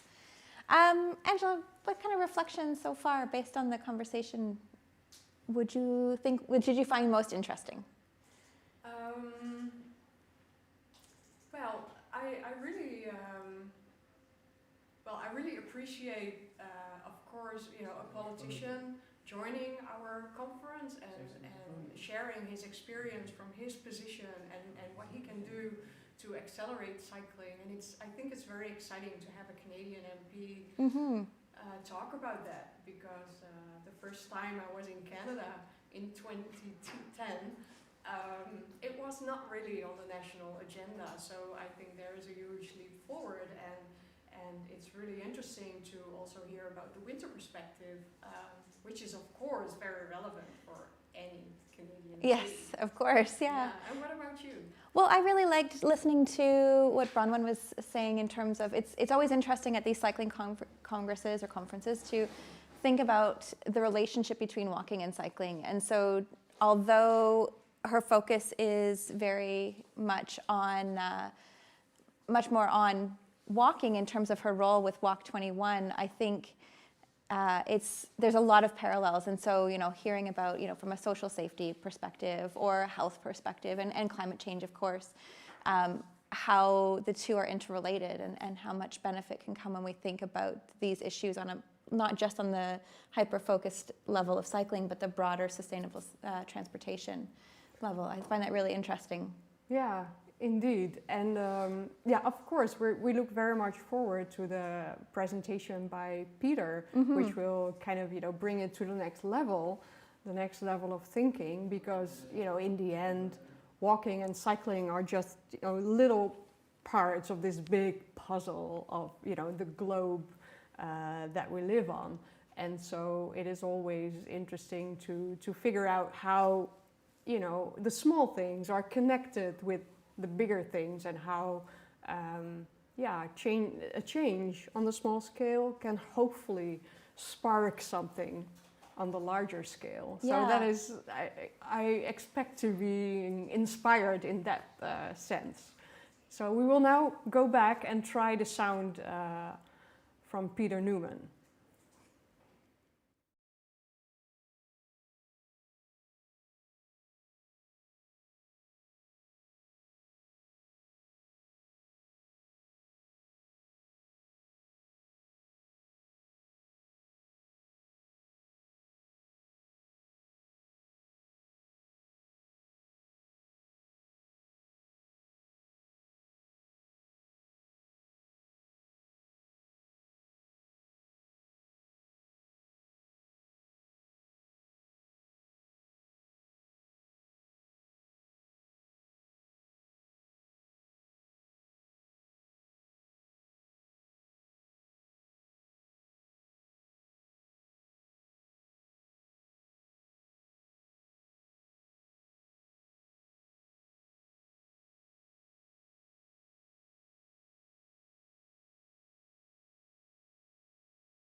Okay. Wow. Yeah, we're back. We're more in the screen than we had wanted to because we don't want to hear ourselves talk. We want to hear good stuff from other people around the world. Melissa. Okay. Yeah, I mean, well, this is I think if we had gone the whole conference without one technical issue, that would have been shocking. So, Peter, we look forward to hearing from you as soon as we have this sorted out on our end. Yeah. Have you been to Australia, Angela? No, I haven't. I do have family members over there, and they came over to Europe, but I've never been.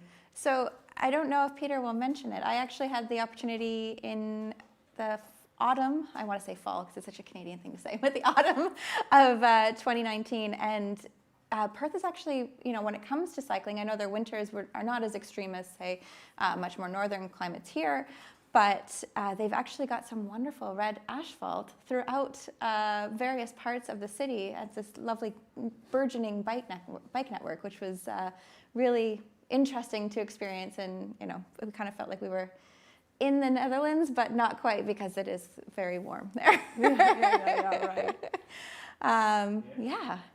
How are we doing? Just checking. Well, they're figuring things. Yeah, still the sound issues. And so what I heard from people in Perth at some cycling conferences is that they like these cycle paths, but they tend to be accommodating people who ride long distances and not so much, the kind of shorter trips that we in the Netherlands and I guess also Finland and other places in Europe would be more, accustomed to and would look forward, to riding shorter trips. What is your experience on that? Yeah, that was, I think, very much our experience as well. There's a few connections in and around the city center. Or the business, the main business center of Perth, that were really convenient to get to from where we were staying just outside of the city center, but definitely much more of a commuter mindset.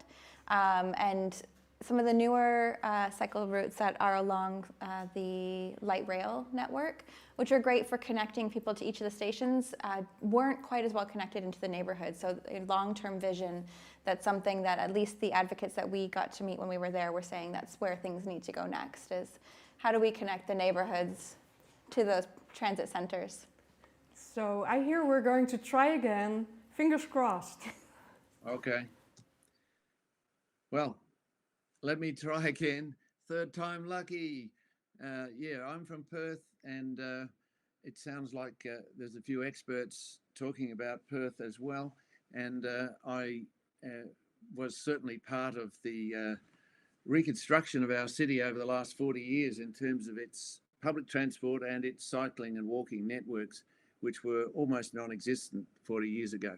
But what I would like to say is I'm also the coordinating lead author for transport in the IPCC. We've just finished our transport chapter as part of the 20 chapters from this round that will be going to Glasgow in November.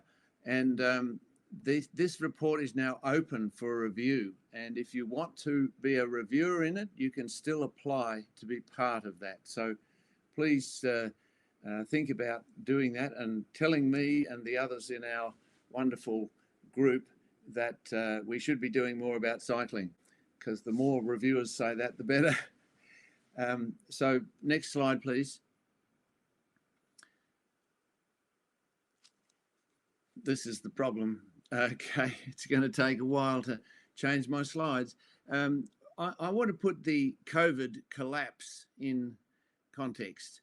We are in a major economic downturn that is historic in its depth, and it should be welcomed in the sense that there are waves of innovation that always follow major economic collapses. It's been the history of innovation, and you can see this shown in these waves of innovation. This is the 6th wave, and each of them have had a large transport component that has driven it. So we are now in in an era of thinking, what is this new era going to be? And I want to just have some thinking about that. Next slide, please. And where does cycling fit into that? So the key things that have been waiting in the wings and are now mainstreaming very rapidly, this cluster of innovations: renewables, batteries, electromobility, and smart city systems.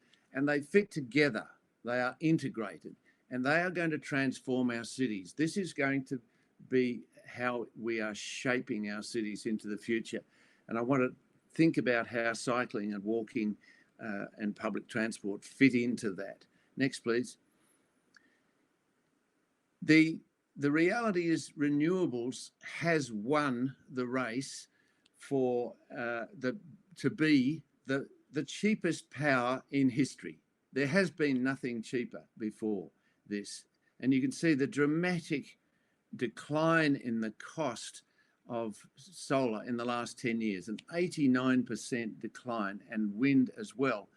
So we now have a situation where the net additions to the world's supply of power have been going up year by year with solar, and now by far the biggest proportion there. Wind as well. Coal is falling off a mountain, and really you can raffle the rest. There's a little bit of gas, but not much. And solar and wind are winning hands down. Next slide. And you can see it in the power systems of the OECD countries. This is the US, where renewables has now become bigger than coal in the US system. This is because during the downturn, when there's less demand, the systems have to go to the cheapest form of power that they can get. And it has gone to renewables because they're free in terms of their ongoing operational costs. So that's the world we're now living in with solar. But what about transport? Next one.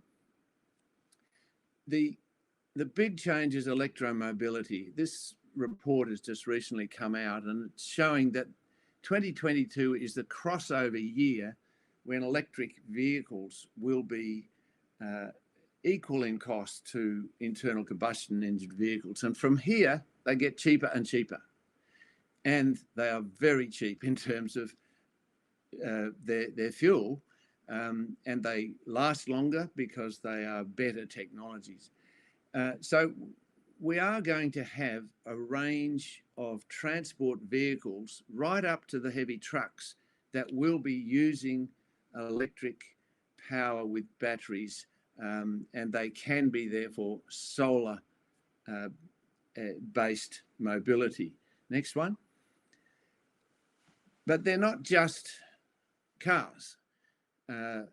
Transit and micro mobility, as it's being called, all kinds of scooters and skateboards and bikes also can be charged with lithium-ion batteries.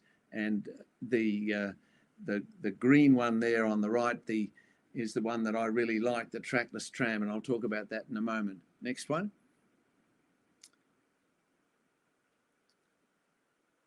The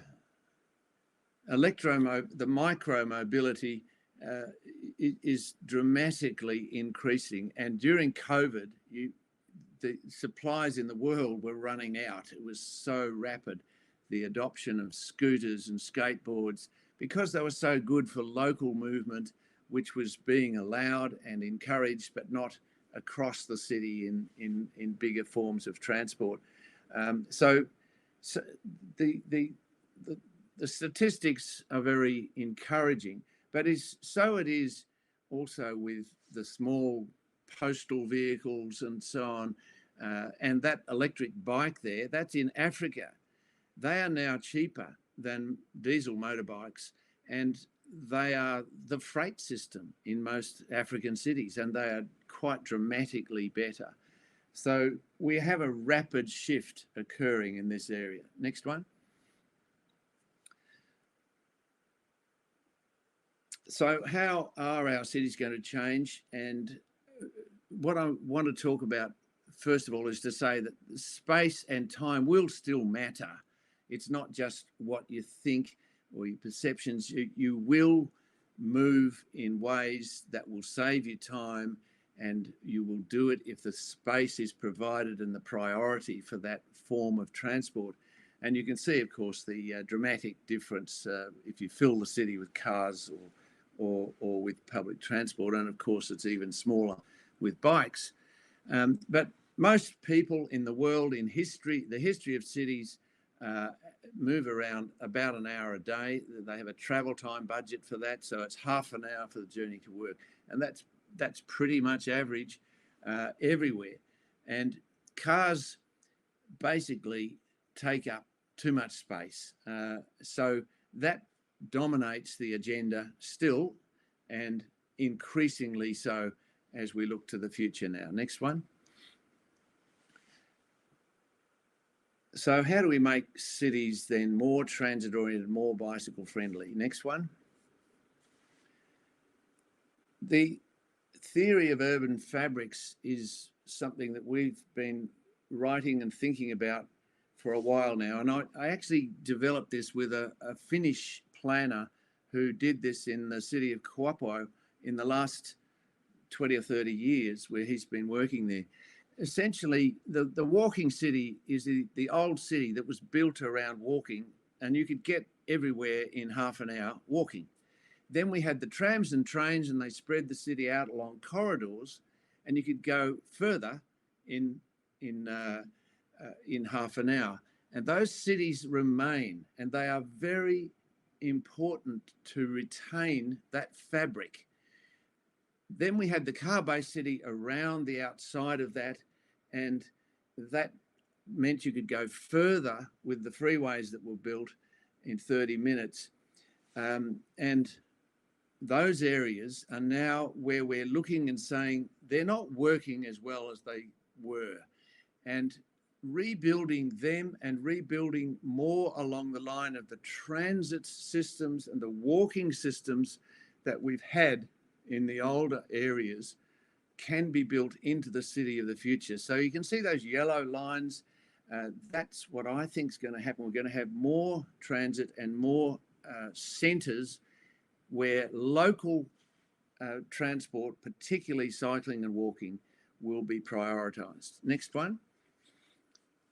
The transit activated corridor is the way in which we are saying it should happen, that you can get a main road with a transit system built down it. Light rail has been the preferred option in the past. BRTs have come, they're now electrifying them, but the new trackless tram is enabling these to be done cheaply and quickly. And the feed in of the cycling systems around the stations become very important. Next one. I'm going to finish shortly, but this is the trackless tram, which has come out of China. It has batteries on the roof. It is, in fact, highly autonomous, but you have a driver in mixed traffic, and it is able to be built in a weekend because you don't have to put the rails in. It's following that white line that's painted, and it is very, very smart. Now, in America, we find almost nobody has heard of them. We've started doing some work there, but there's a lot of interest in Australia, in all our cities in this. So I'll just show you a little video of what it's like to be in one. It's only a few seconds long. Next one, and please press the go on it. Press that. It's showing a child walking down the street. Well, you might be able to get it to work, but it's essentially doing 70 kilometres an hour, and it is that the child is able to walk down there and not be grabbed at by their parents because of the bucking and all the movement that you would get in a bus. It is significant. It is train-like, but you can build it very quickly and at a tenth of the cost. So there's a lot of interest. Now, what this means is it can provide developers the opportunity to build around it. Next slide. Around the stations, it's very important. And you can build electromobility recharge hubs into that area, and they can be stabilizing the grid at that point. Next one. And the opportunity is there to do smart city transits and link all that in together. So it's an integrated system that's going to happen. But walking and cycling play a very important role in these emerging centres around these transformed main roads. Next thing. This is what we're suggesting for the city of Bulawayo, where there's an opportunity to have a leapfrog technology into their future. Next one. So cycling post-COVID, and I'm just basically going to finish with a few very quick images, it's what happened during COVID was that the local and cycling just took off. And that is making us think again, as Andy and Bronwyn have said, this contemplation that occurred has enabled us to get a new way to re-green and relocalize our cities. And the next phase in this is net zero. You won't get funding for any projects anymore unless you have net zero projects, net zero cities, net zero everything. And that is going to dominate. And we have to be able to see how cycling fits into that. And I think that cities will, however, remain places for the clustering of talent and ideas. If I've got 2 minutes left, I can just quickly go through these slides to show you how a few places are doing this. Carlos Moreno is the Paris planner who said, the pandemic has caused us to think about how to move differently, to consume differently, to live differently. Next one, just keep going through this quickly. Relocalization is the name, and some are going for 20-minute cities. Keep going, just keep pressing the button, please.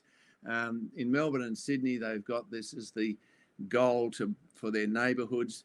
Cycling has been an amazing transformation of Sydney. Keep going, please, please. Just keep pressing the button and going through showing these changes. And what it's done to the city centre is provide amazing walkability now with their new light rail. London's going now for a 15-minute city. You've got to beat the 20-minute one. And Paris the same. Keep going. And the Swedes are now saying, we'll be even better. We can do a 1-minute city.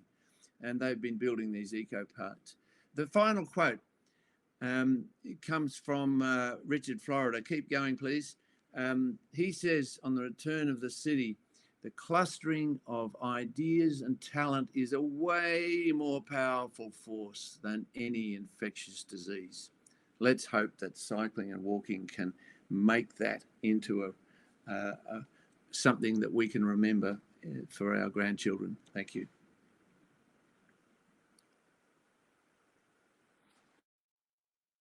I love that one of the things that I'm going to take away from this Winter Cycling Congress is a green Caterpillar machine from a speaker in Western Australia.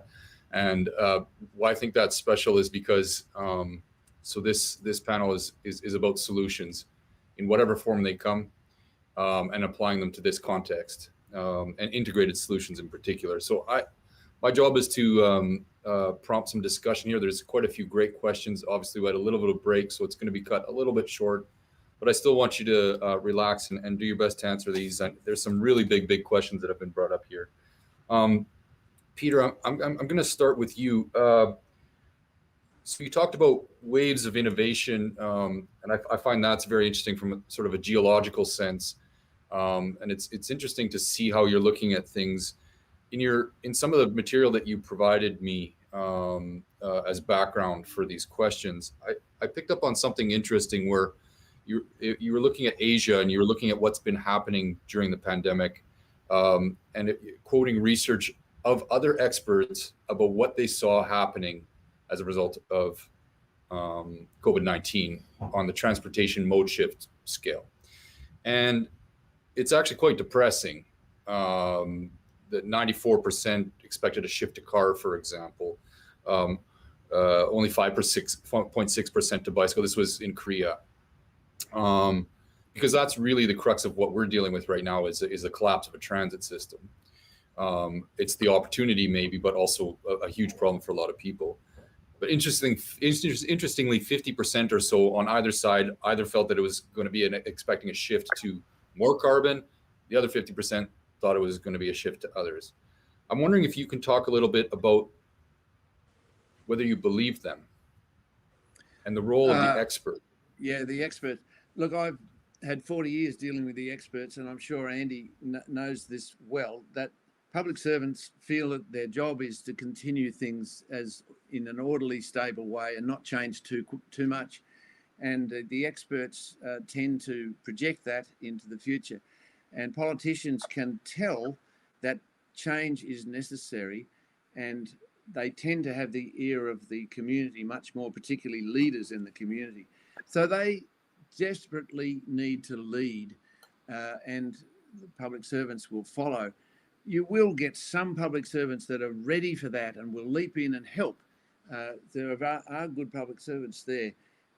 But all of the changes that I've seen happen that were able to dramatically improve our public transport system, our walking system, or cycling, all came through the political interventions which were voted on, and the public servants then changed and said, oh, yeah, we can do that. Yeah, okay.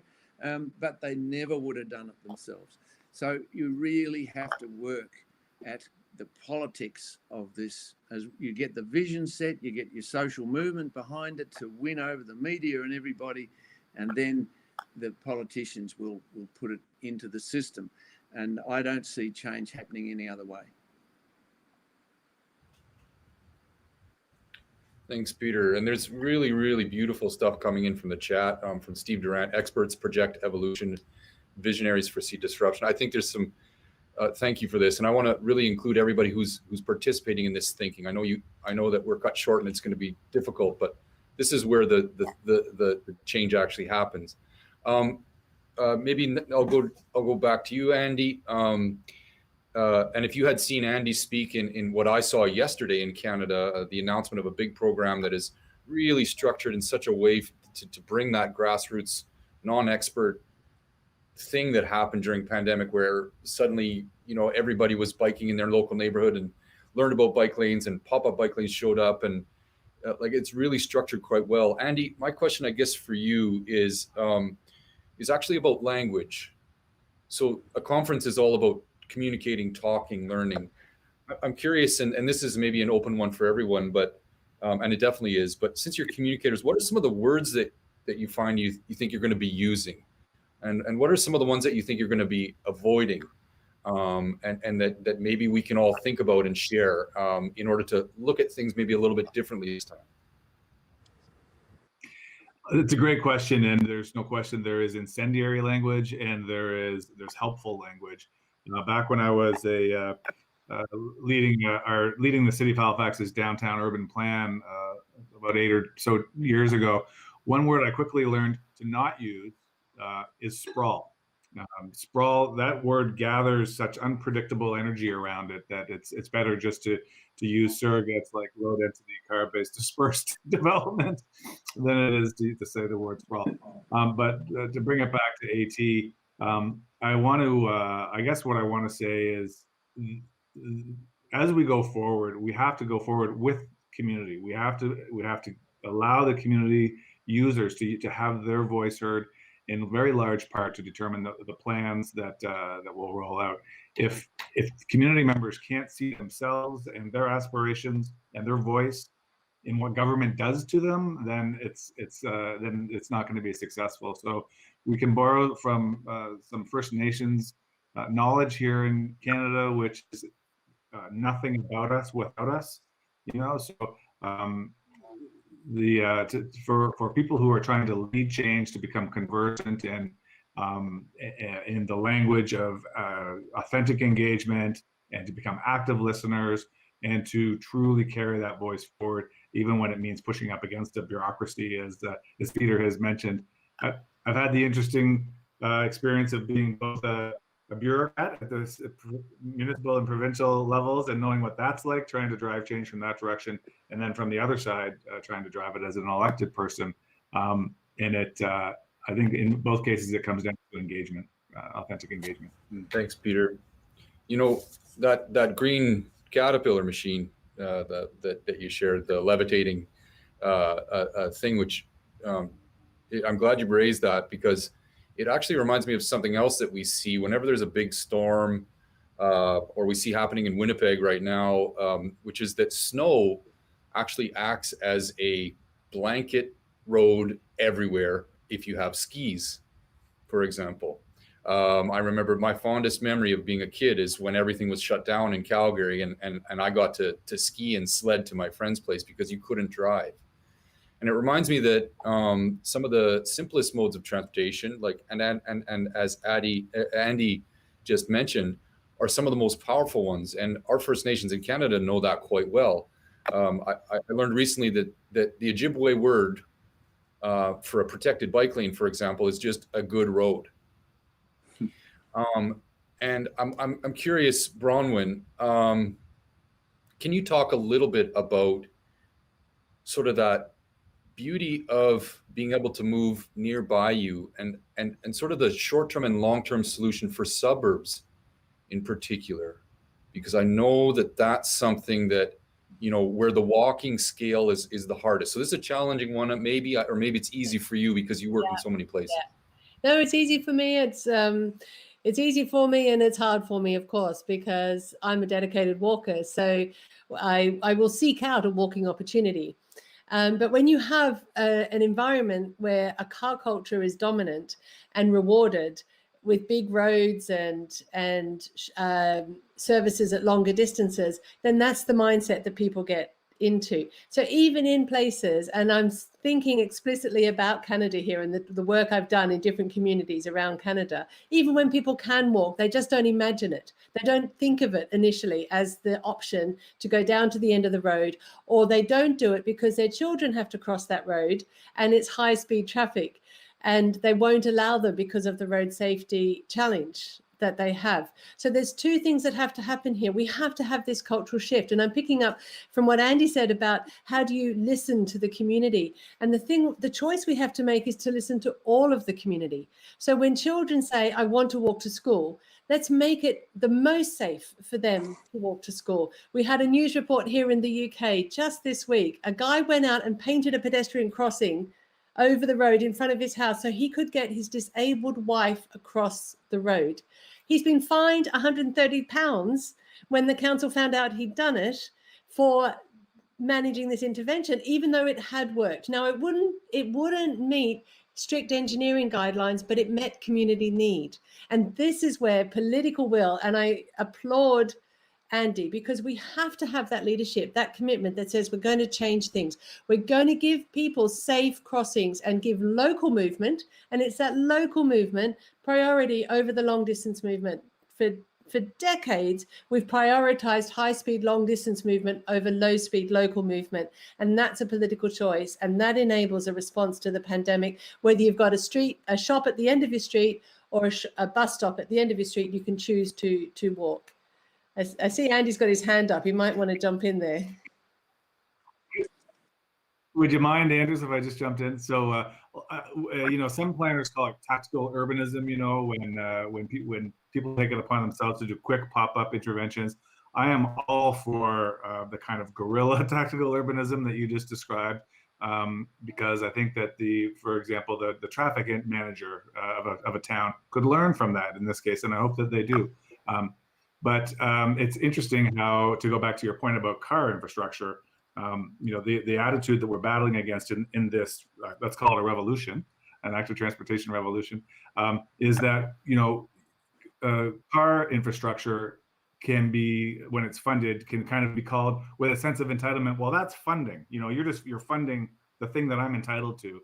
But when we talk about funding active transportation or a crosswalk, like you mentioned, well, that's with some derision labeled as subsidy, you know? So that's the kind of the narrative that we need to shift. And if I could just touch on that blanket of snow and drop this idea in, Andrews, that you mentioned, there's another gift that the blanket of snow gives us. And the planning community in Canada uses the word sneck down. I'm not sure if that has crept to other countries or if we borrowed it from other countries, but you can see the morning after a snowfall where the cars are actually going, what percentage of the pavement is actually being used for car and bus movement, and it's not a lot. So you can quickly learn how you can narrow streets, how you can reduce radii.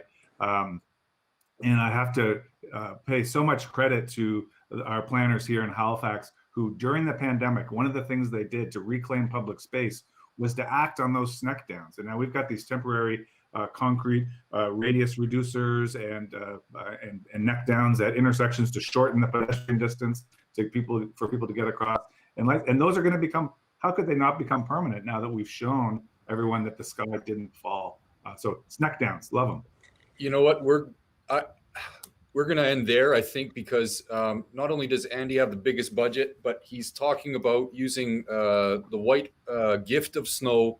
We could even use him to figure out where the green caterpillar goes. I'm sorry that we cut this short. This was an absolutely lovely session. I would have loved to have it go for 3 hours, and I'm sure the audience would too. But in order to keep on track, I just want to give a warm thanks. I hope some of you can make it to the social evening later, and then we'll really be able to get into it. Peter, start drinking espressos now. I expect to see you in the bar at about 5 a.m. Thank you, everybody, and I think we'll go back to the studio. Thanks so much.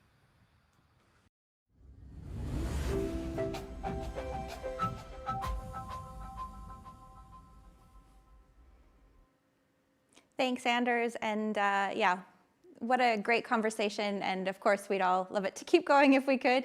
I really wanted to call out that nothing about us without us, and that theme of bringing people together. I think that's such a beautiful sentiment. And I think that all of us working, not just in winter cycling, but planning in general, could really use that and keep that in mind whenever we're working with the community and really trying to address the needs of the people as opposed to what our planning books might be telling us.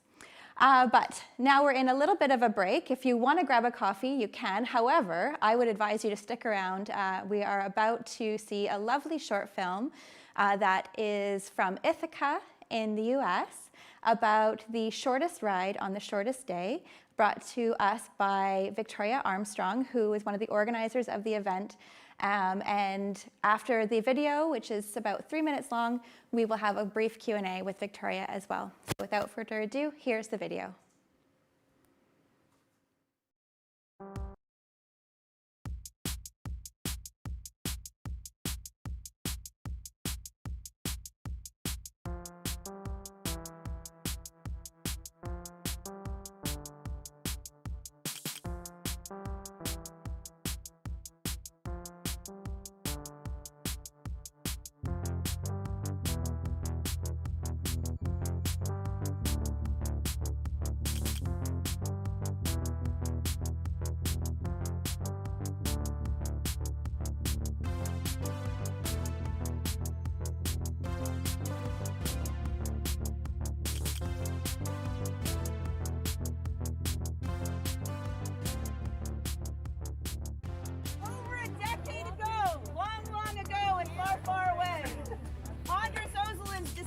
That he should call up his friends and have a ride in the winter on such a day as the solstice to celebrate the solstice and have a beer or two. But he thought, if we're going to have a beer, we should have a ride. But if we're going to have a ride and it's cold out, let's have a short ride.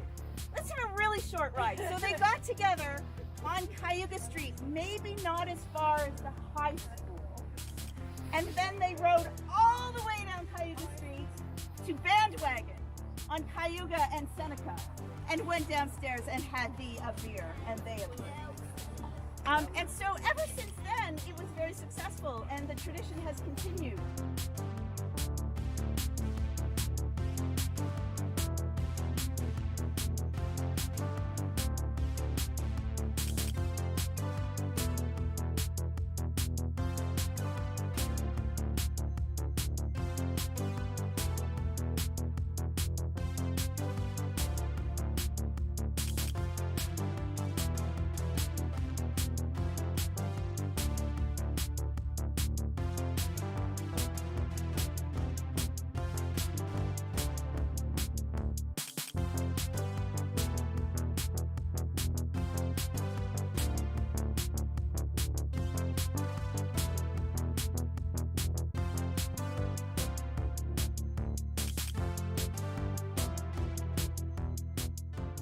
And unfortunately, Mr. Ozelins decided he'd had really enough, and he is not here with us anymore to lead the charge. So this year we have an extra special duty to ride in the spirit of Andres, which is to enable and encourage everyone around you to ride and enjoy themselves. To drink in the spirit of Andres, which means pick a really good tasting beer when you get to Liquid State. And if you don't like beer, have some cider or some water. It doesn't matter, just be with your friends. Take this away and encourage everyone that you meet to enjoy the vitality that you received by bicycling all the times that you have in your life, and spread the joy of biking and light. How about a big hand for our spiritual leader? Andres, thank you.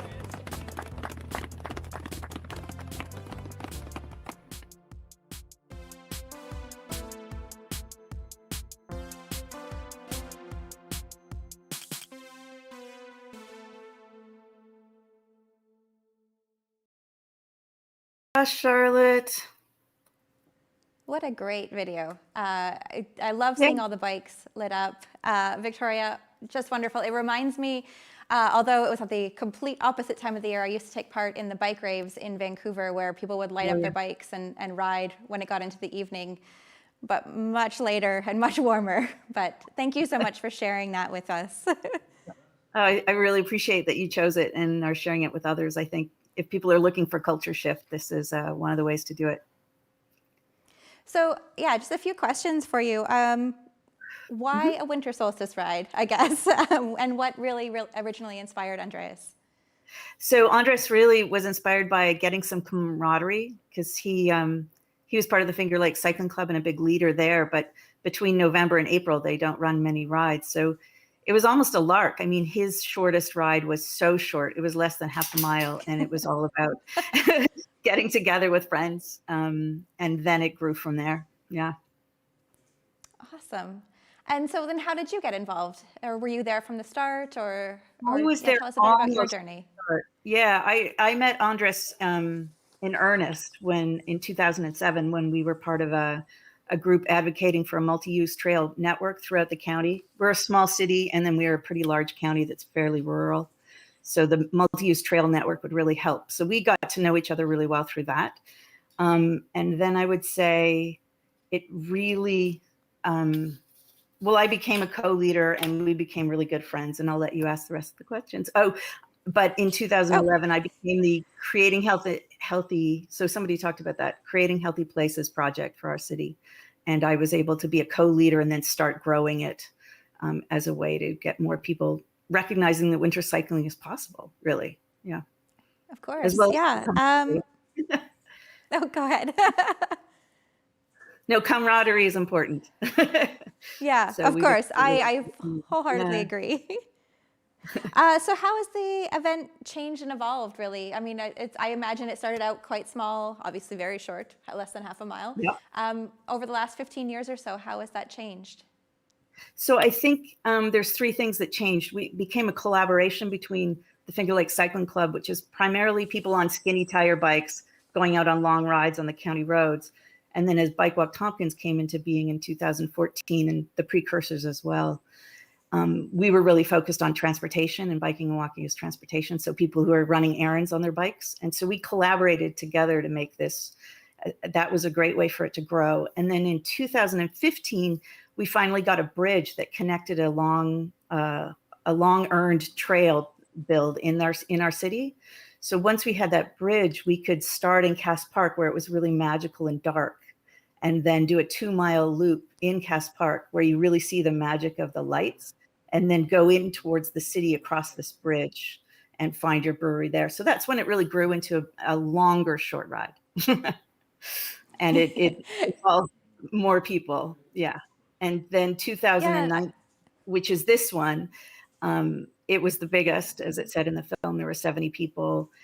We had a big conference as before we started, because there was a lot of black ice on our trail, so we couldn't do the 2-mile loop, and we couldn't use that bridge. So that was sort of an example of, we're able to do winter cycling, but we still don't get the infrastructure or the respect yet, where they would actually have treated the trail and we could have used it. So even though we had children, we ended up deciding to do the whole route on the streets and had to do a lot of in the moment decisions about the route, and also in the moment stopping traffic, which was the first time we'd really done that for the ride. But it turned out okay. And also yeah, it looks like it. Yeah, our filmmaker was prepared for us being on the trail, which was a little safer. So she also had to change the locations of where she was going to film. And I have to do a big shout out to Shira Golding Evergreen, because those were challenging conditions to get good lighting to get us all into. And so she really made a great film, which then tells the story. And I'm thrilled about being able to tell the story and honor Andres in that way. And I think although it's not ideal in terms of what you had planned, the idea that you have this large group, but then there's also children involved, I'm sure is a nice reminder for people of who is using bikes to get around. And so I loved the fact that there's also kids and people of all ages involved. Yeah, absolutely. So I guess the last question I think that I would like to know is, how would you like to see this evolve, and what do you hope it really brings to cycling and the community at large in the years to come? Well, definitely to continue to, if not grow, stay at that level of people. It makes a big impact. I would love to get a little more coverage and telling the story. That's part of the reason why we made a film. So inspire others that they can cycle year round, just like everybody's working on here at the conference. Maybe get better infrastructure, get a culture that recognizes that it's 4 seasons, and then the people that are cycling, to get together and have this wonderful moment, to have fun. So winning people over and recognizing that it's people of all ages and abilities, and people getting to know each other. Like Andres and I, we were able to do more and more advocacy because we got to know each other over a beer, So I just hope it continues to inspire and change our culture ultimately. Yeah. I mean, I realize all beverages are great, but what can't be solved over a beer and a lovely local brewery? And they also thank serve you so much. cider. Yeah, that's one. Yeah, perfect. Yeah. Thank you so much, Victoria. The film is lovely. I wish you all the success with the Winter Solstice Ride in the years to come, and even more success in terms of building out that infrastructure where you live and in the community around you. Great. Thank you so much for having us. Of course.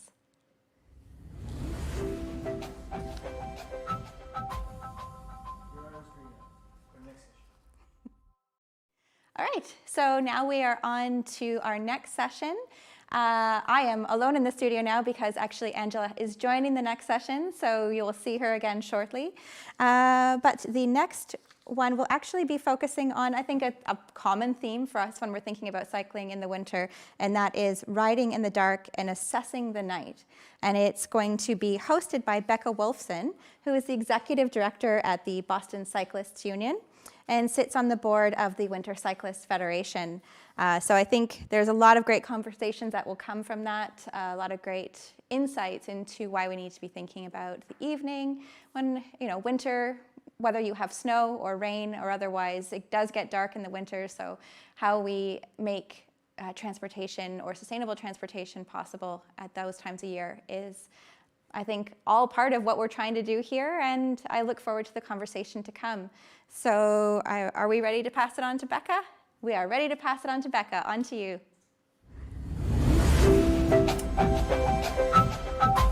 Great. Thank you so much, Melissa, and hello, everyone. As Melissa said, I'm Becca Wolfson. I'm Executive Director of the Boston Cyclists Union and a board member of the Winter Cycling Federation, and so thrilled to be here with you all. Welcome to our panel, advertised as Riding in the Dark and Accessing the Night. We decided shortly before this talk that we should rename it Riding in the Dark and Access by Design to really reflect the reality that you get what you plan for. And that will be explored by each of the speakers that you're about to hear from. As for the overarching topic of accessing the night, this is a conference about winter biking. And I'm guessing that many of you have heard the response before, we don't have snow in winter, it's just dark all the time. So we don't really have winter biking. And just a gut check, maybe raise your hand in the chat if that's something that you've heard or even said. But as we've already started to hear from panelists today, darkness is a key part of winter bike planning and reality of winter. Bronwyn spoke about lighting and safety in her talk.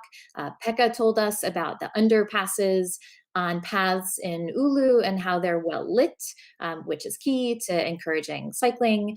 But I think many of you here will reflect that lighting is not always prioritized. So again, we're going to explore that reality in a few more places around the globe and what that's meant for citizens and how we need to think about that in equity of access. So first, I'm thrilled to be joined by a panel made up of all women. And I'm pleased to invite some folks from the Netherlands who will share the story of the Ride Along phone line. It's a real life hotline for people who don't feel safe while cycling alone at night. This was an initiative of the Dutch Cyclist Union. So I'm going to introduce Esther van Garderen, the director of the Dutch Cyclist Union, who will then kick things off to Lisa Strijbosch and Martia de Huda, social designers who developed the concept. So Esther, pleased to welcome you to the screen. Thank you. Thank you so much. I have brought along Maartje and Lisa, who did a very nice project for us, but first let me introduce the Dutch Cycling Association and our history very shortly.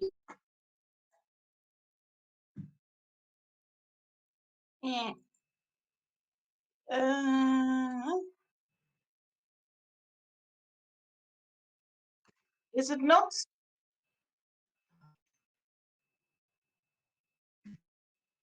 Doesn't did earlier? Let me try. Now you see, I think, or not? Now, well, I'll just tell a story then. Let me, oh, it's the other screen now. I'll stop sharing. I'll stop sharing my screen.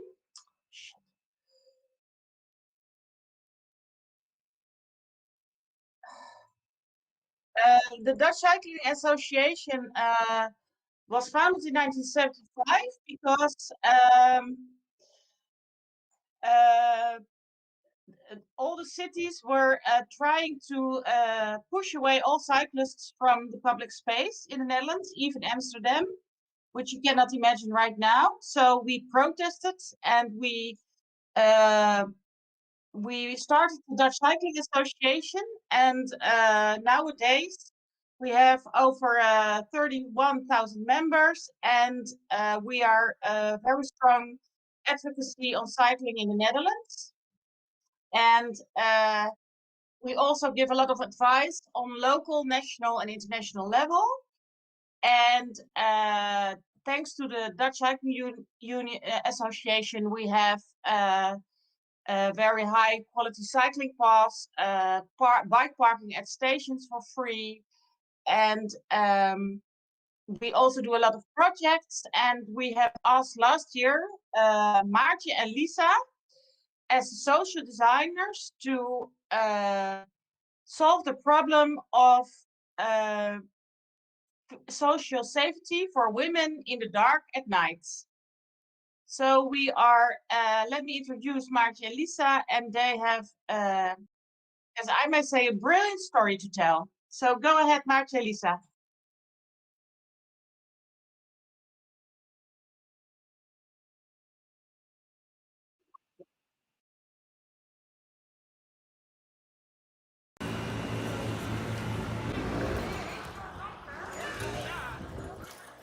Zou het je helpen als iemand met je mee zou fietsen? Maar wij fietsen vandaag telefonisch met je mee. Oké. Met mijn callcentrum opgericht. Je kan dit nummer bellen. Oh ja. En dan fiets ik maar de hele weg met jou mee. Ben je niet alleen? Hè? 3-0. Voor je huis?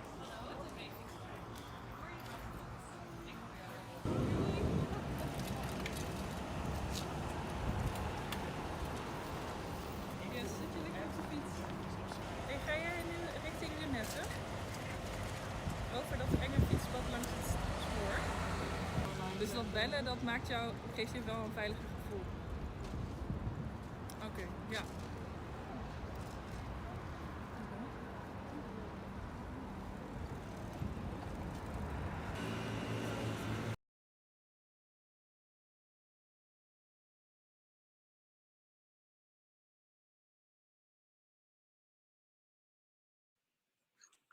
Hi. Are we live? Yes, I think we are. Thanks for the introduction, Esther. Hi, we are Maarten de Goede and Lisa Strijbels. We are social designers, so we look at complex problems in society through a designer's lens. We developed this project in collaboration with the Fietsersbond. Feeling socially unsafe while cycling at night has a major impact on many, especially on women, but it's hardly discussed. Some people decide not to live in a certain area, miss out on social activities, or have to choose more expensive means of transport than the bike. So we think cycling alone in the dark is still a privilege. Next slide, please. In the Netherlands, we have a close-knit network of bicycle paths that crisscross through our cities. Quite a few of them are decently lit and have enough social control. However, there are some roads that everybody knows as the scary roads. A lot of people, especially women, don't want to find themselves alone there at night. So they go home earlier, or they call friends on the bike to feel safe, or they even hold their keys in their hands as a self-defense weapon. It's so normal that we take these measures that it's not even discussed anymore. We live in Utrecht, a medium-sized city in the middle of the country. Internationally, it's known as a very bicycle-friendly place. And it is, if you look at things like mobility, traffic safety, and bicycle parking spaces. But we have our fair share of dark and scary roads as well. And it's not uncommon to hear stories in the news about lonely cyclists that were violently attacked there. Even last year, there was a serial attacker on the loose here in Utrecht, on a dark bicycle path near a park. Multiple women were attacked over the course of a few months. And the response of our local police was to advise women to not cycle alone there at night. Well, we think that's a rubbish response to a problem like this. We don't want possible victims to change their behavior. We need systemic changes so that everybody has the freedom to move at night. And we think the first step towards change is opening up the conversation. And we did that with our ride-along phone line. Next slide, please. The ride-along phone line, you can see it over here. It's a hotline with telephonic assistance for everyone that doesn't feel safe while cycling alone at night. We set up our booth on a very cold and dark December evening at the start of the dark path I was telling you about. There, we asked lonely cyclists if they preferred some company. A lot of people responded with a very enthusiastic yes. The cyclists called our hotline on the spot and started their cycling ride. While they were cycling, we interviewed them about their experiences with feeling and being unsafe on the bike. At the same time, the cyclists felt more protected because we were keeping them company. Lisa will tell you a bit more about our experiences. Hi. While talking to the cyclists, we experienced that most people were relieved to be able to tell their story. We felt like we were filling a gap. Everyone had a story, and we noticed that they hadn't shared it often. We've heard some pretty intense stories. Someone's friend was dragged off her bike and was attacked. And another woman told she was intimidated by a screaming, scary man with a mask in the middle of the night. But as a victim, you quickly think this is normal. It's part of the deal. So many people adapt their behavior without thinking twice. And during the phone conversations with us, they realized how unfair it actually was and that something really needed to change. We think the ride alone phone line was a big success. While performing on location, we received many enthusiastic reactions. And after the performance on location, it went viral on the internet. We received lots of emails, comments on social media, and the press wrote about it.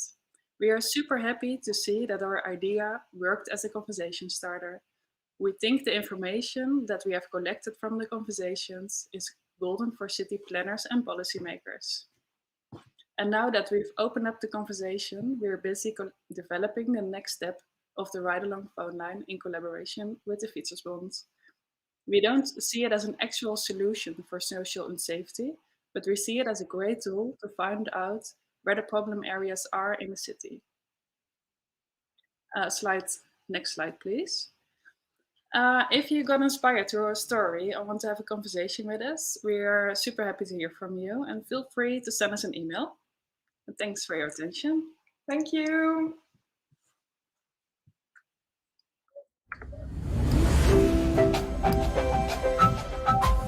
Okay. Oh, I think I'm back. Great. Thank you so much for that presentation.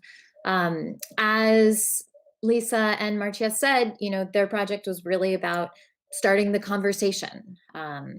And I'm so happy that we're having this conversation, and I want to move to the next panelist, and we'll dig in with some Q&A afterwards. So next, I'd like to invite Angela van der Kloof, who has been one of our gracious hosts, to talk more about gender-aware planning. So who is planning, and who are we planning for? Angela, please take it away. Hi everyone. Thanks, Becca, for introducing me. I hope this goes well. Can you see my screen? Yeah, I suppose it's okay. Yeah. So I'm really happy to hear this example of what the Fietsersbond and Lisa and Maartje are working on in the Netherlands, because this fits really well as an example of what I want to share. I work with Mobycon, and it is our aim to help cities worldwide to be less dependent on the car. And in order to do so, I argue that when we plan bicycle networks, we need to be aware of gender aspects related to cycling mobility. So why do we need gender-aware bicycle network planning? First of all, in the policy and planning of infrastructure, bicycle infrastructure, there is a tendency to assume that policy and planning are neutral. We count numbers of people on bikes, we calculate trips, we model them, etc., etc. But behind these numbers are many assumptions. First of all, the assumptions around who we plan for. Are we planning for commuting or for all kinds of trips? Are we planning for people who ride by themselves or for families? Or for friends who ride to school together and want to chat? Secondly, with the aims in mind, we start using tools. Oftentimes, counters there are on the street, or there are questionnaires, and we should be critical about which data are collected, which voices are heard and included, how are questions formulated, and what kind of assumptions are in there. And thirdly, we use the tools and the data to achieve certain goals, certain aims. And for example, if the main aim is to reduce congestion, we may end up with a bicycle network that is different from one that has a main aim to have all children and youngsters cycle safely to school. All in all, as in many fields, a lot of the current research and planning in cycling is what we call gender blind. And so let's now move to this topic of the session, darkness. Historically, the street and the night are the domain of men. In the 1980s, the second feminist movement in the Netherlands and in many other countries challenged this perception by organizing gatherings of women in public space in the night. Over here, it was done under the name of Heksennacht, witch night. And it was aimed at reclaiming the streets for women in the evening and in the night. And in some cities, like also in Utrecht, these gatherings are still being organized because we still need to raise the awareness around it. A lot has been achieved by this movement, but still, most importantly to keep in mind also for the men in our audience is that women are held personally responsible when they are being harassed, attacked, or raped in the night. or at least they feel personally responsible. They internalize this attitude and avoid dark places or avoid going out at night. So I argue that we should take this into account in bicycle network planning. There are some ways to deal with the fear of the dark that are already used in a number of places. But I'm sure that there is more that we could do, but that we haven't thought of yet. So that's why I'm so excited about this research that Lisa and Marcia are doing. Currently, what you can already do is the route choice, making sure that there are eyes on the street, that there is sufficient street lighting.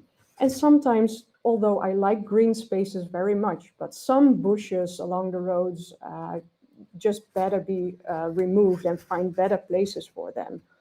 Also, more generally, planning for proximity, like a 15-minute city, helps a lot too. Because the public space that is close to your home, you know it better and you feel safer, you know which routes you can take. And now, so what else can we do to fix this thing of fear in the darkness? Most importantly, we need to understand that this is not about fixing women. It is about fixing our system, our society. Women should not have to internalize the fear of being harassed, attacked, or raped in the night. And these situations, they are not normal. They're not a personal responsibility of the women involved. And as I'm saying this, I'm saying women, but of course there are also other groups that have more chance of being attacked in the night or sexually harassed. What we can do is to talk about these topics, both women and men, in order to raise awareness and to make the field less gender blind. We need more research into the needs of women, research by women and with women. Also, we need a good representation in research and in committees. And when those committees start talking beyond, maybe, it's not always like this, but to talk beyond how many centimeter wide a bike path should be, or such, similar details, more technical, and they start to include social safety on the agenda and other interests that women have, then they actually feel welcome and they can contribute in meaningful ways in these committees. Lastly, the diverse needs that then come up in research and committees should be valued and taken into account so that actual stuff gets organized differently. Thank you very much.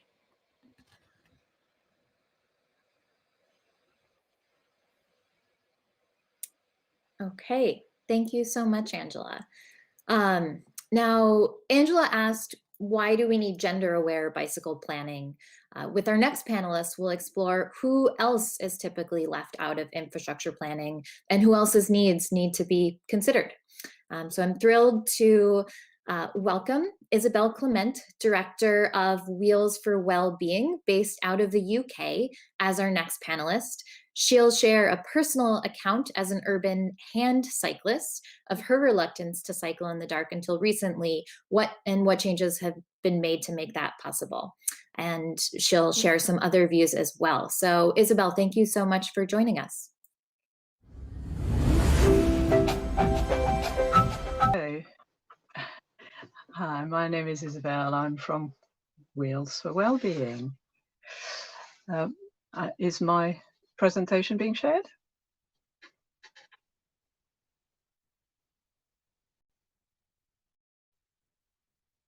I'm hearing an answer. Wonderful. So I'm from a small charity called Wheels for Wellbeing, and I'm about to give you the perspective of a disabled person who cycles on a hand cycle. So I call myself an urban hand cyclist. Could I have the next slide, please? Thank you. I come from Wheels for Wellbeing, based in London, and we are an organisation which does two things. We provide some opportunities for disabled people to cycle. Literally, we make cycles available so that those people who've not had the experience or the equipment to cycle are able to do so. But we also have become a campaigning organisation on behalf of disabled people who cycle, because we have found that it's very unknown, the fact that so many of us are cycling on bicycles, but also on different kinds of cycles. We are led by disabled people who cycle ourselves, so that's why we have a slightly different perspective. Can I have the next slide, please? Thank you. This is the a very unflattering picture of myself, all wrapped up, ready for winter cycling, taken recently. I'm somebody who's been disabled all my life, but I discovered cycling in my late 30s, and I am now, as I said earlier, an urban hand cyclist in London. I was very much somebody who was a fair weather cyclist only. Could I have the next slide, please? So this is me cycling on the streets of London on my hand cycle. I'm just going to talk about cycling in the dark. Obviously, this is our topic. And it's something that I never used to do very much at all until this year, or 2020 at least, the coronavirus year, where cycling really was my only way of getting out and about during lockdown. So I didn't want to give up cycling when winter started to appear. But there are real issues when you're a hand cyclist with being seen at night. I'm sitting in my wheelchair as I cycle, so I'm lower than a standard cyclist. My hand cycle wasn't really designed for night cycling, so this hand cycle that is on the picture, I used to find really tricky to attach lights to the front. It could have been where the battery is, but the battery didn't have a way of having lights attached to it, and then the cranks, the hand cranks, turn around each time I pedal, so there was no point attaching a light to that either. So I used to find that in the dark, I used to not be able to cycle because of the design of the bike more than anything else. And also, I'm wider than most cyclists. I'm basically a tricycle cyclist with my wheelchair and my hand cycle at the front. And I needed to be seen as wide as I am, not assumed to be the width of a bicycle. You can also see at the bottom of the picture, there are some people who are much lower down when they hand cycle. They're pretty much horizontal. Again, need to be seen, and it's a bit tricky to have proper lighting. If I can have the next slide, please.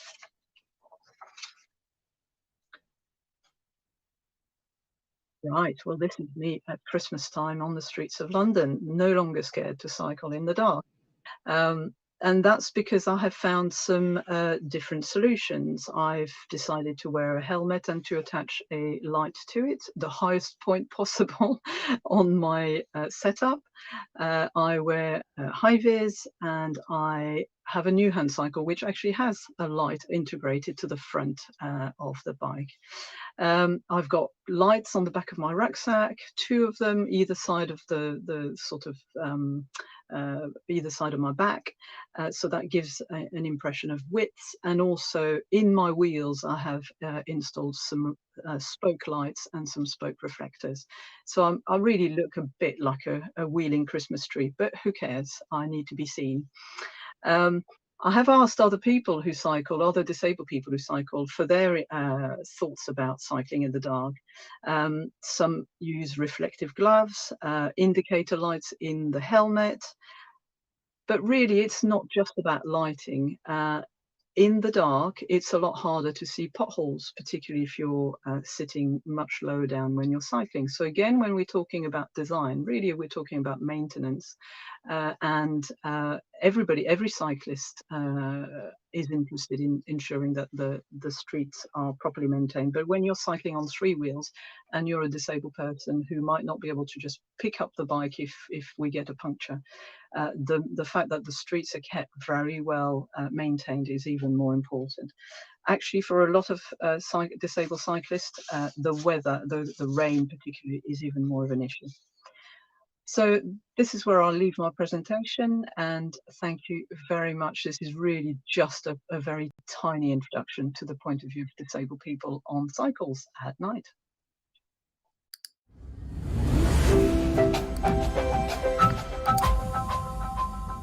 Great.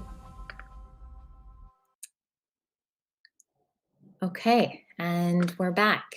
Thank you so much, Isabel. So, thrilled with the 3 presentations we've heard, and it's great that we have a little bit of time for some Q&A. First, I want to pull together some themes that we've heard from these 3 presenters. So really, the key here is that in order for the bike boom to viva, it has to be inclusive.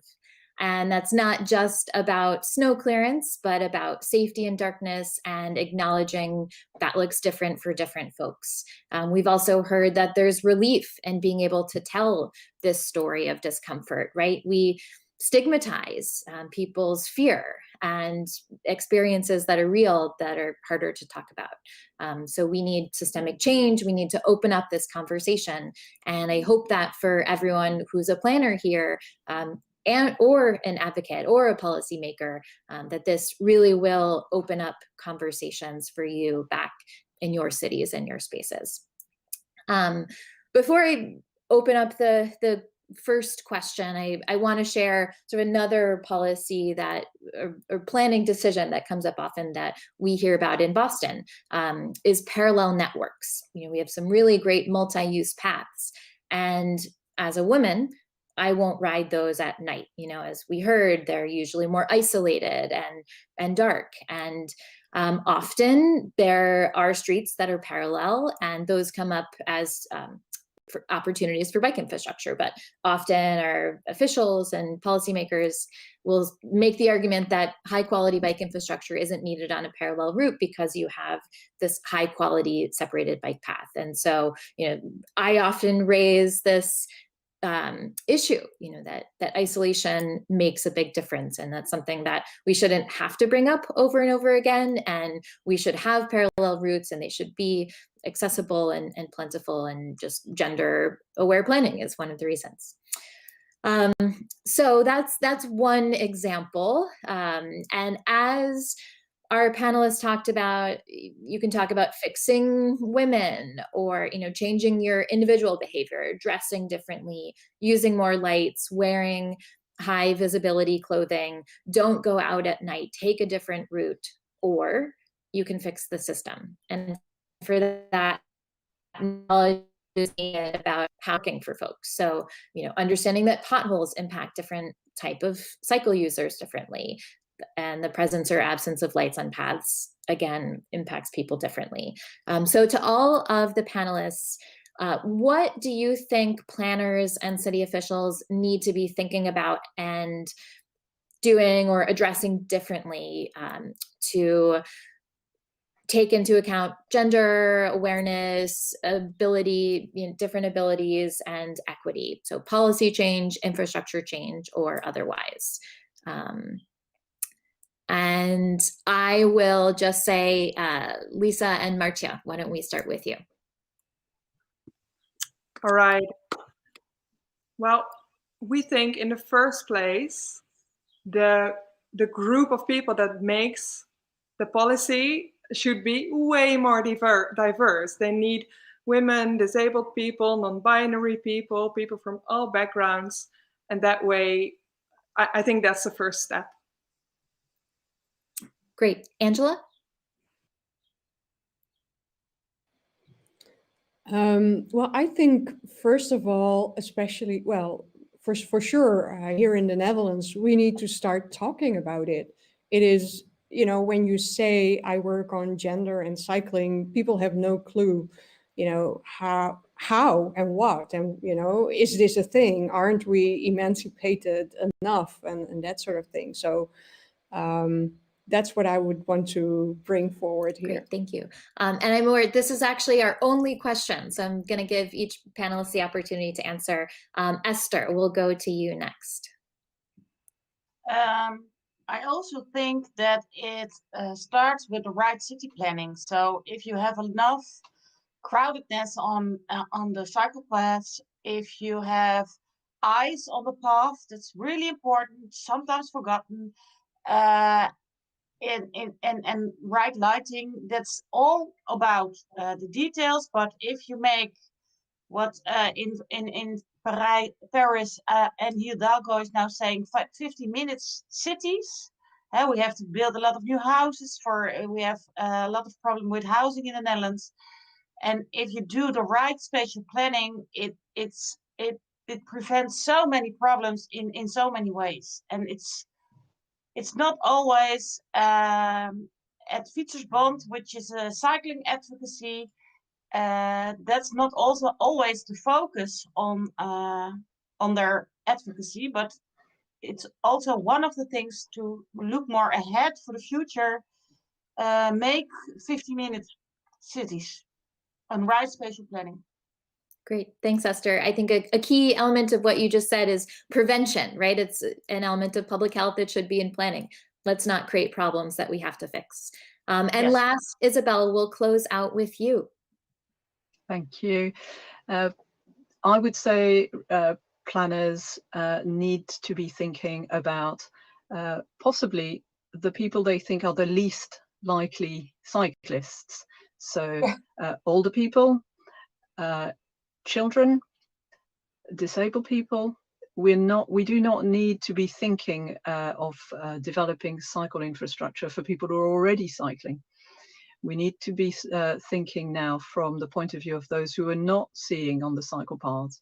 And if you start by thinking about disabled people, in a way, you've covered absolutely everybody's needs. So it's thinking about people who, not everybody is just going able to hop off their cycle, pick it up and go over any obstacles, whether they're weather created or other obstacles.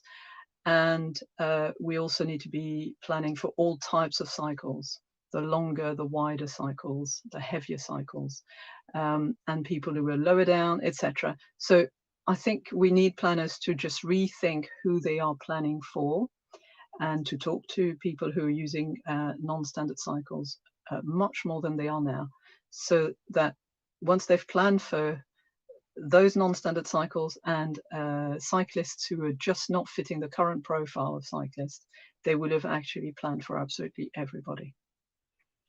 Great. Thank you so much. And I know we're out of time, but appreciate everyone joining us for this conversation today. Thank you so much for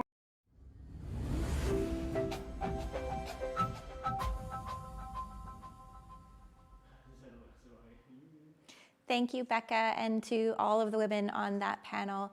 I'm sure that we could have had that session, again, be extra long, and I would love to see more dedicated conference even around this issue. But for those that are interested, there is the Women in Cycling Network that is launching on February 24th. So do check that out if you're interested in learning more, having more of this conversation around women in cycling. But as Isabel put it, we have to be thinking about everyone who isn't already cycling. So thank you, ladies. That was wonderful. Now, without further ado, we'll go to our next session that is hosted by Isla Tanaka, who is the one of the Winter City planners at the City of Edmonton and a volunteer with the Winter Cities Institute, sitting on the board also of the Winter Cycling Federation. She has presented on winter life and design in North America, Asia, and Europe, and helped plan 2 international Winter Cities conferences. And Isla has also raised 2 children in Northern Canadian communities, cycles all year round, and loves cross-country skiing. So without further ado, the floor is yours, Isla. Thank you, Melissa. So I'm quite excited for this session. It's all about winter cycling campaigns in Finland and Canada, and how a good campaign can change attitudes and change behaviors. So first, I'd like to introduce Matti Tulenheimo. He's the chief specialist for the Finnish Cyclist Federation. He's based in Helsinki, and he describes himself as a staple of the Winter Cycling Congress, as he's attended the last 6 of them. So if you've ever wondered how to successfully change behavior, wait no longer. Matti is going to tell us how to run a successful winter cycling campaign. So Matti, over to you. So much for having me, and nice to see all of you virtually. So as was mentioned, we're going to talk about motivational campaigning and behavioral change towards normalizing cycling year-round. And if you're wondering about the little bit funny name of the title of my presentation, it was supposed to be a kind of a word play. Let it snow, let's show winter cycling together. I know it doesn't work really well that in English, but in Finnish it was fun. So without further ado, motivating people to cycle in November. Well, this is a big question in everybody's mind, at least everybody who works within the cycle campaigning business. A lot of people are saying, come on, you just can't. It's impossible. There's no way you can motivate people to cycle in November. Well, it turns out that you actually can, and if you just don't plow all the snow that the city has received on the bike path, then it's completely possible. It's just a question of the right tools and the right methods, but basically it's about yes, we can attitude with rewarding marketing policies and basically reality-based information. You can motivate people to cycle year-round. First of all, let's look a little back in time. This is a little bit already historical data, but anyways, from here you can see what has happened in my city, Helsinki, the last, let's say, 2 decades. So this is the number of cyclists, so people cycling. We don't really like to call them cyclists, but people cycling to Helsinki on a regular day. It has nearly doubled, or maybe even more, since the last year was phenomenal.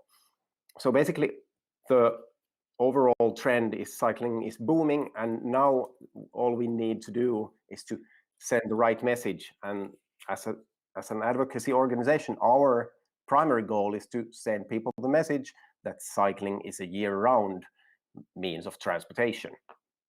So now we step to what this topic is actually about. So it's about a behavioral campaign called Pyöräilytalvi, which translates to cycling winter in English. Basically, the tagline is keep on cycling. It's about lighting up the darkest month of the year, November. It's a behavioral campaign, a yearly campaign we have started already back in 2015, and this is going to be the 7th consecutive year that we're doing the campaign. It's a nationwide campaign. It takes place in 25 locations, more or less, in Finland. The sort of nutshell version of the campaign is that we're trying to change the narrative, show people that cycling is fun year-round. We're trying to inspire people and giving down-to-earth role models easy to relate to. And how do we do this? Well, basically, we need the media, the mainstream media, and in order to get their attention, we organize tens of events. And well, the regular people, they don't really give it about the events that much. They actually care about a prize. So therefore, we organize a social media campaign or competition where anyone participating can win this marvelous bike here. And what influences policymakers? Not really so much photos or even nice bikes, but results. And with this campaign, we have quite a remarkable reach. We are proud to say that it's the biggest winter cycling campaign in Finland, with a reach of 1 million people a year. It's to put it in 3 points, it's about lights. We actually hand out LED lights on the street in those events that we organize that I mentioned earlier. We have given more or less 20,000 lights in the last 6 years, and this is going to be the 7th year. We organize action, and we bring in the cameras. So we invite everyday people to share their version of our campaign. So we try to be sort of as inviting as possible, and the competition really helps in that. We have had more than 7,000 photos. If you go on Instagram and type in the nice name, Pyöräilytalvi, you will find these photos there. And there's more than 7,000 of them already. So 1 million people, it's on TV, it's on radio, it's on social media, it's big. Just an example of a side event where we hand out these LED lights. We called the events Light Heroes, because that's a nice way to give the impression that cyclists actually care about societal things as well. We want to send the message that it's hugs, it's giveaway lights, but it's mostly high fives. So we're changing the narrative, showing it's fun. We're trying to inspire people and giving everybody down-to-earth role models with the photos that these 7,000 people have sent to our competition. Well, here we're almost at the end. The next level is basically the biggest question. How do we change actual policies? And maybe we'll talk about that later on. Thank you so much. It was fun being here. Great, thank you, Martti. Yeah, I'm really interested in the policy part as well, so hopefully we can get to that near the end. So next, I would like to introduce two more speakers, Sanna Ojajärvi and Jonas Niemi. And Sanna works as a development manager for the network of Finnish cycling municipalities. She also works for the National Active Ways to School program. And her special interest areas are active commuting, networks, equality, and inclusion. And she enjoys year-round cycling on urban streets and trails. And Jonas is an active school commuting specialist in the Finnish Sports Research Center. His focus is facilitating active school transportation actions in municipalities and schools in Finland. And he's now coordinating the National Active Ways to School program. He holds a Bachelor of Engineering in the fields of IT networks, and he's a licensed personal trainer and sports instructor. So, Sanna and Jonas, over to you.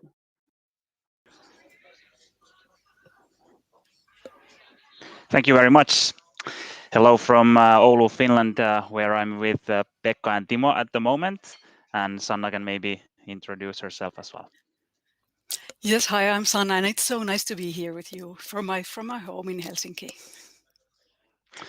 All right, I will start our presentation, and Sanna is sharing the slides, so we will go to the next first slide.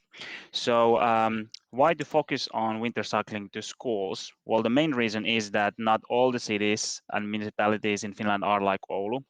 As you can see in this model share diagram, that during the summer, spring and autumn, our model share for active school transportation is quite high on walking and cycling. But then when we go to winter, cycling usually goes very low, even drops near the zero in some places. And then walking takes over, and also car traffic. So this is one of the main reasons we focus on winter cycling at the moment quite a lot.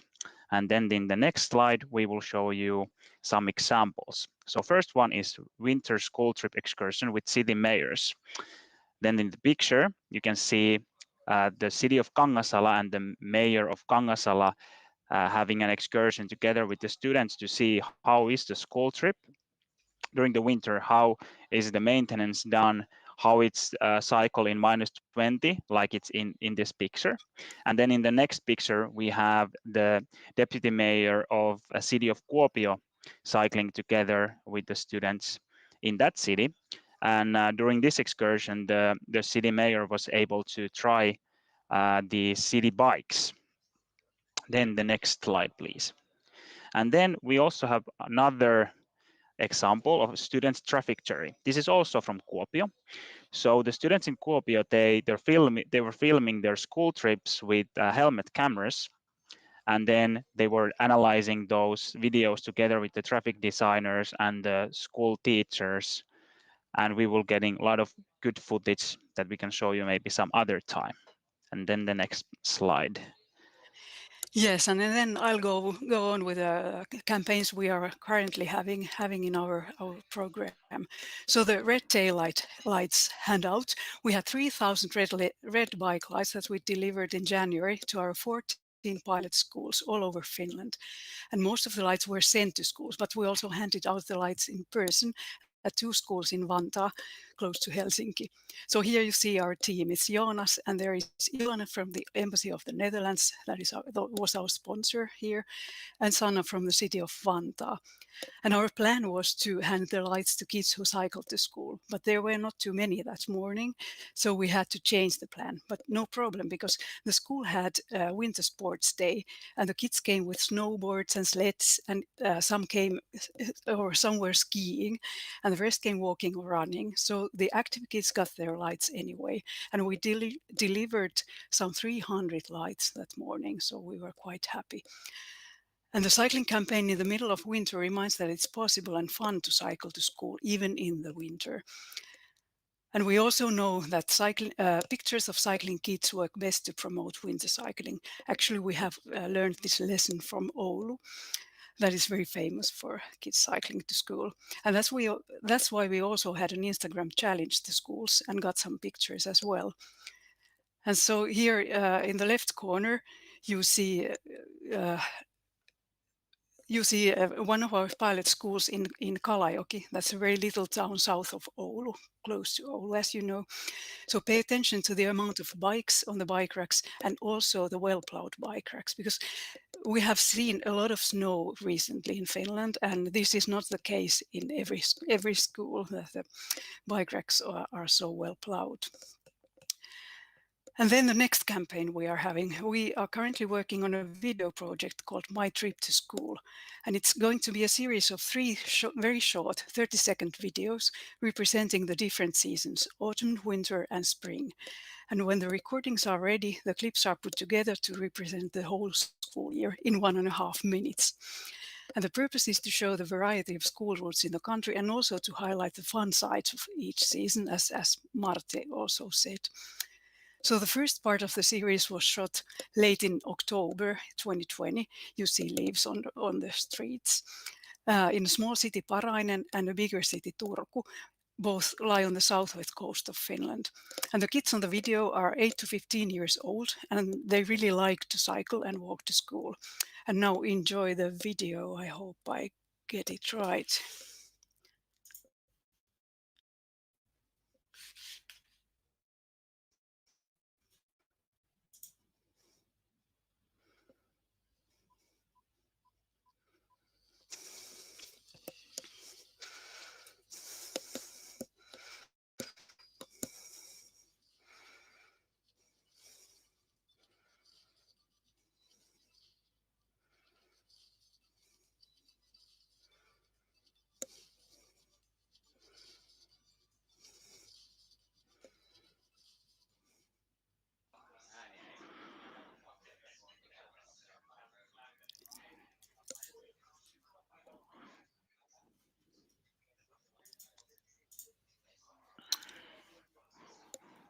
Oh, sorry.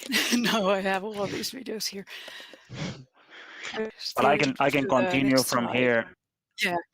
I can continue from here. So you can see the video on YouTube. Maybe yourself, it's maybe better later, and we can send the links also. And as I maybe mentioned to somebody, I was here to film the second series of the series Winter here in Oulu, and here is picture from this day around noon, -25, with kids in the village school of Tirinkylä who uses skid sledges to go to school. There was around 15 children going to school by kick sledge, and then a couple of them were skiing. So very, very eager to wait for the next part of our video series. And then Sanna can put the last slide. So here's our contact information, and we're available in the chat, of course, later on. So thank you. Thank you. And now I noticed that there was no sound of the video, so I really sorry about that. But thank you.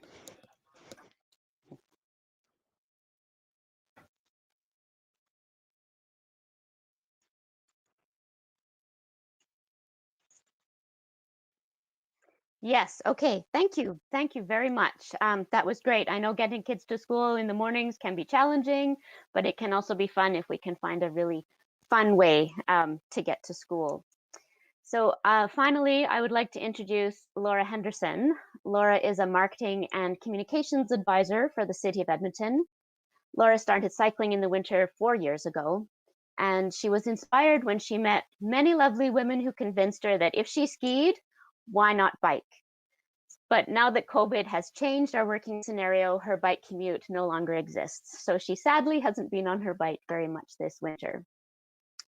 But if your city is new to winter cycling and you're looking for ways to encourage residents to try cycling for the first time, you'll really enjoy the next presentation. So Laura, over to you. Thank you so much. I'm really happy to be here today, and it's lovely hearing about other campaigns. I can see a lot of similarities between how we talk about winter cycling, so that's really nice to see. So today, I'm going to be speaking to our Keep It Rolling When It's Snowing campaign. This was a really important project to support a healthy, thriving city through the winter, as well as the installation of a new bike network in Edmonton. So 2017 and 2018 were busy years for cycling in Edmonton. Protected lanes were installed throughout downtown, south side, and west central Edmonton. The City of Edmonton committed to keeping these routes cleared so that cyclists could continue riding through the winter with an extra level of protection from vehicles. We ran this winter cycling campaign over 2 seasons, starting shortly after the protected bike routes were installed in 2017. Because the lanes were relatively new, we needed some education to let residents know that we have the routes and that they will be cleared for the winter, and let them know how to navigate the new infrastructure. We wanted the campaign for some to be a nudge they needed to get out and try winter cycling. And then for others, we wanted to let them know that there were going to be cyclists on the streets and the bike routes and to watch out for them through the winter. We wanted to design a program to motivate people and to help them overcome barriers to winter cycling. So we needed to find out what motivated people in the winter months. We needed to check our assumptions. So we used on-street interactions with our outreach team, as well as focus groups and an online survey through the Edmonton Insight community. This is an online panel of diverse Edmontonians. We learned that while some people cycle in the winter for convenience, over walking and driving, and others cycle in the winter in order to save money, the top reason was to support a healthy mind and body. So based on those findings, we wanted to focus our winter cycling campaign on being good for the soul and good for the body. This formed the basis of our messaging. We also learned the biggest barriers to winter cycling. We found that they were lack of confidence, not having a winterized bike, lack of gear and equipment, and route conditions such as snow and ice, as well as it's too cold. So we really wanted to overcome these barriers by increasing confidence. We focused our educational resources on 4 main messages: Cycle Smart, which was all about route planning and riding to conditions; Getting Gear, which was about winterization and maintenance; Stand Out, which was about lights and reflectors; and Suit Up, which spoke to layers and clothing. We also ran initiatives to showcase real people cycling. We wanted to normalize the activity and not have it be something that it looks like just hardcore cyclists do. This included a video that highlighted everyday Edmontonians who cycle in the winter. I'm just gonna press play now.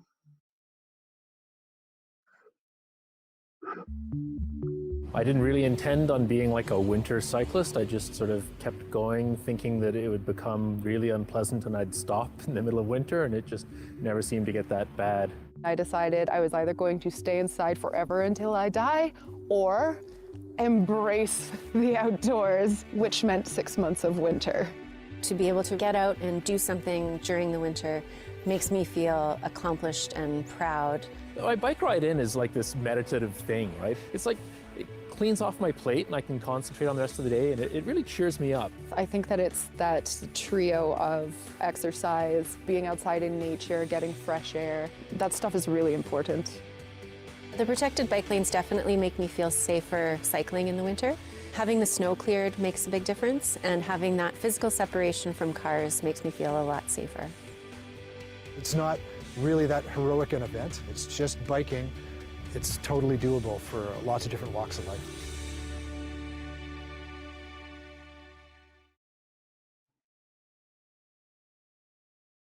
Great, so that video reached over 317,000 users. We also hosted a social media contest to showcase real people again cycling. We asked Edmontonians to tell us what they liked about winter cycling, along with a photo from their journey. This was a great way to prompt real people to showcase the benefits of cycling in their own words and to create conversation. To share a few comments, nothing beats the silence that accompanies a fresh snowfall. And this is the first year I've tried winter cycling, commuting, and I can't get over how enjoyable it is. We used a variety of tactics to bring this campaign to life. This included paid advertising and the social media contest that I mentioned, pop-ups at bike shops, festivals, and markets, and that was to have face-to-face interactions with residents. Our outreach team attended festivals and events to celebrate winter and encouraged attendees to try out winter cycling. We handed out bike seat covers, reflectors, bike head and tail lights, and those handouts were really good to prompt people to have conversations with us, and we could learn from every conversation that we had. Our workshops focused on getting cyclists comfortable with gear and equipment, route planning, and riding to conditions in order to increase confidence. Lack of confidence had been indicated as a major barrier in our research in 2017. And finally, we reached out to businesses along the bike routes. We found it worked better if we focused on stores that had winter sports or businesses that were really invested in the communities that they serve. How did our campaign do? We were pretty happy with the results. At the end of campaign, an online survey showed us that 24% of the cyclists we talked to reported that they cycle in the winter. That was up 12% from 2017. We also found that 82% used the protected bike lanes, 98% were happy to talk to us, and 33% noticed more cyclists than the previous year. Some learnings were that it would be helpful to to provide people opportunities to try out winter cycling, as they were interested in trying it out, but they didn't necessarily have the equipment. We also found that it was very important to feature a variety of people and lifestyles winter cycling, and this was also shown in the other campaigns that we learned about today. And we also learned that a lot of people who cycle in the winter do so for their commute. So if you are focusing on a mode shift campaign, then focusing on commutes would be a good way to start. I'd also like to take a moment to point out a related initiative that we collaborated with. This is the Winter City Strategy. Isla, who introduced me today, is the program manager. We really wanted to showcase winter as a season that's enjoyable and take the extreme view away. Collaboration was important and supported both of our programs.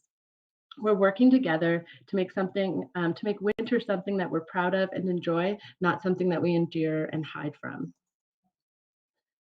I also wanted to mention that while I'm speaking to this program today, and I'm very proud of this work that we've done in the city of Edmonton, I was not part of the team that designed the campaign. So kudos to everyone that was involved in the design and execution of this program, and I'm looking forward to any questions that you have. Great, thanks very much, Laura. I've heard some real similarities in all of these presentations: use of social media, role models, and normalizing winter cycling, and then inspiring people and providing the right type of gear. We've received a question, and it's directed at Laura, but I think some of the other panelists can also answer it. But the question is, how difficult was it to get municipal government to buy in? So Laura, I know you weren't involved, but have you heard anything from coworkers about how the city of Edmonton, how easy it was to get them to buy into bike networks? Yeah, when the city of Edmonton chose to invest and move forward with a more extensive cycling network, they did decide that clearing those routes for snow was important because we are a winter city. So it became from what I've heard is that it was a natural complement to that to have a winter cycling campaign to focus on that. So we were really lucky that we could launch this campaign in coordination with the installation of new infrastructure. Excellent. And Malti, you mentioned earlier policy. So what have you seen with municipal governments? Well, I'm just going to briefly recap that we run this campaign in 25 locations in Finland. So I would say it's extremely important to get those municipalities alongside. Otherwise, it doesn't really matter what you do. I would say it takes a lot of time and effort to get the cities, but once you really have the municipalities alongside, then it pays off, but it takes years. In our case, it has taken 5 to 6 years. But finally, we're getting like forward with actual winter maintenance issues. Excellent. And Jonas, you mentioned bringing in a mayor to ride with the kids. So how important was it for your program to have municipalities involved? Well, it's very important because the schools are in the municipalities and they control them. And when the city leaders see that what is the situation, it's easier to affect on things when we have the high leadership of the municipalities involved.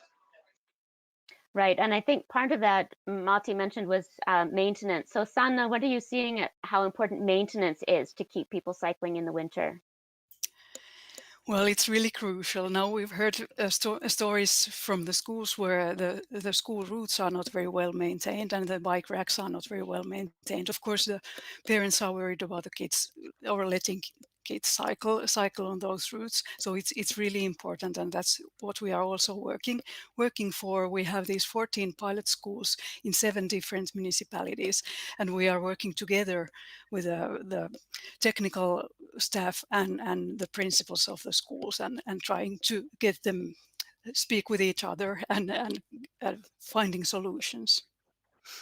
Great. Well, thank you all. Unfortunately, we're out of time, but I think we've had some great messages, and some of those messages have been very similar. And so it just shows that what works in one community can often work in another. So thank you all for your time, and I'll pass it back to the studio.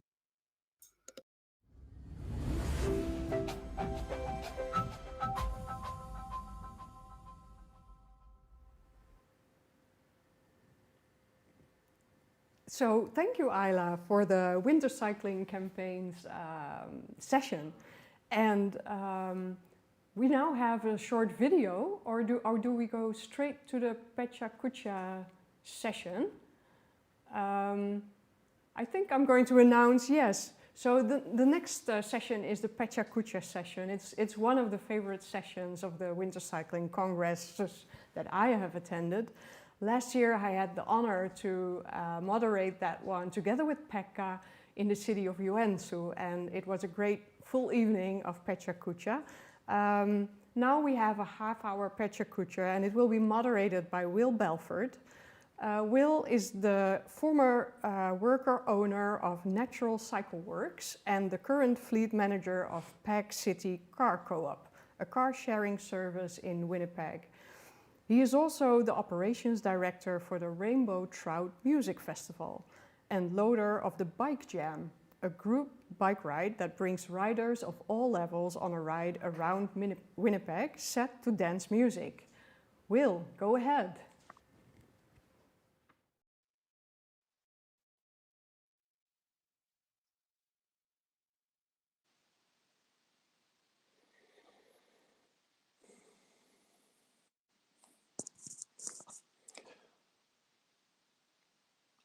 Josh, I can't help but notice you don't have a Scottish accent.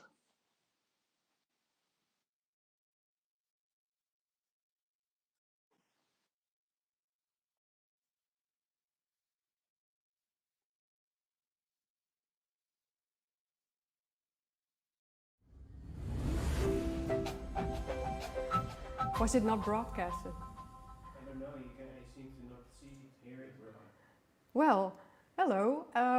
Thank you, Ayla, for your winter cycling campaign session. I'm not sure whether you've seen me before this or not, but I'm going to re-announce Will Belford, who will moderate the Pecha Kucha session in the next half hour. He is the former worker owner of Natural Cycle Works and the current fleet manager of Peg City Car Co-op, a car sharing service in Winnipeg, Canada. He is also the operations director for the Rainbow Trout Music Festival and the leader of the Bike Jam, a group bike ride that brings riders of all levels on a ride around Winnipeg set to dance music. Will, take the floor.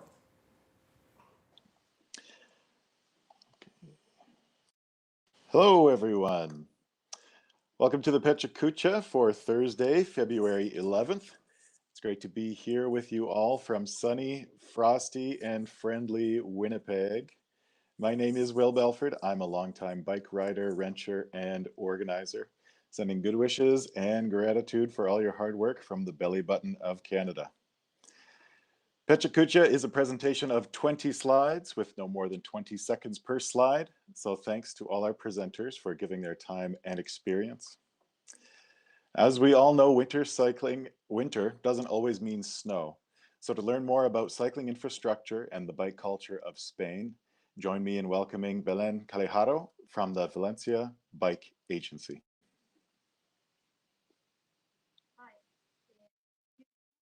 For the organizers for accepting my presentation. It's a pleasure for me to be here to take part of the Winter Cycling Congress.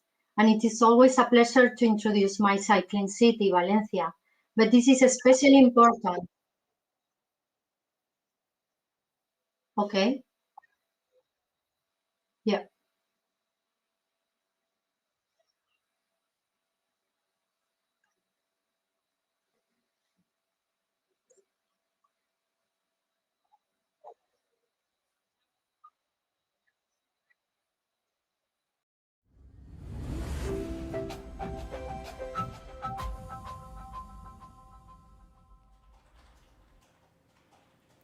Yeah, so we're back at the studio waiting for the Pecha Kucha to be ready. Have you ever done a Pecha Kucha session, Melissa? I have, and they're actually my favorite type of presentation because it's just 20 slides, say what you need to, and then you're done.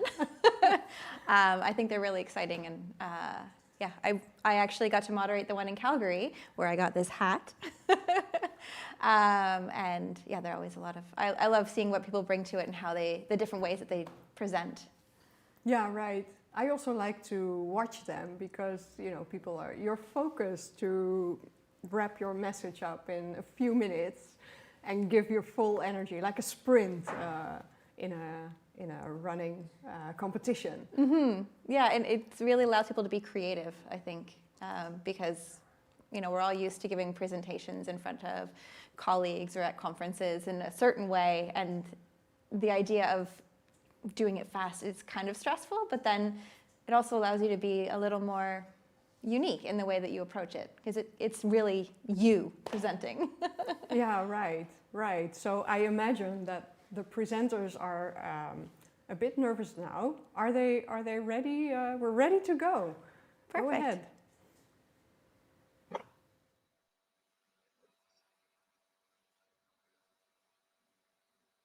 So it's fine now? Yeah.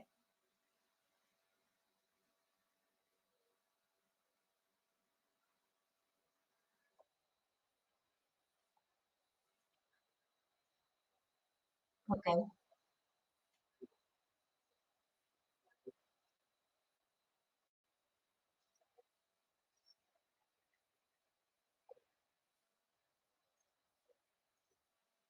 So nice to be here, and I try to do it the second time. Okay, so thank you very much for having me here and to be part of the Winter Cycling Congress. It's a pleasure for me to be here because I think my country or my city especially has not a very bad weather in winter, but I like to explain of a warm and sunny city when the temperatures go down and the cyclists go down a little bit too. So next slide, yeah. We call Valencia Mediterranean capital of the bike because we have a very good orography, size, weather, sunny city, and it's a perfect city to use a bike, less than 10 kilometers from one part to the other. Valencia is well known for many things like paella or las fallas, la huerta, and it's now well known because of our bikes. The introduction of the bike infrastructure in Valencia began in the 80s, I'm very early I was very early in Spain. At that time, design of cyclist infrastructure was based on the motorized model of the city and in pedestrian areas. And after this, many steps we begin to do, and we have a public rental system and plan, of sustainable mobility plan, and we opening the cycle ring that create connectivity between the city center and the neighborhoods. Next. And I think it's not next. I think it's not this the slide 5 for me. I think it's stop. Okay, no, there was one previous. Okay, yes, this one. Thank you.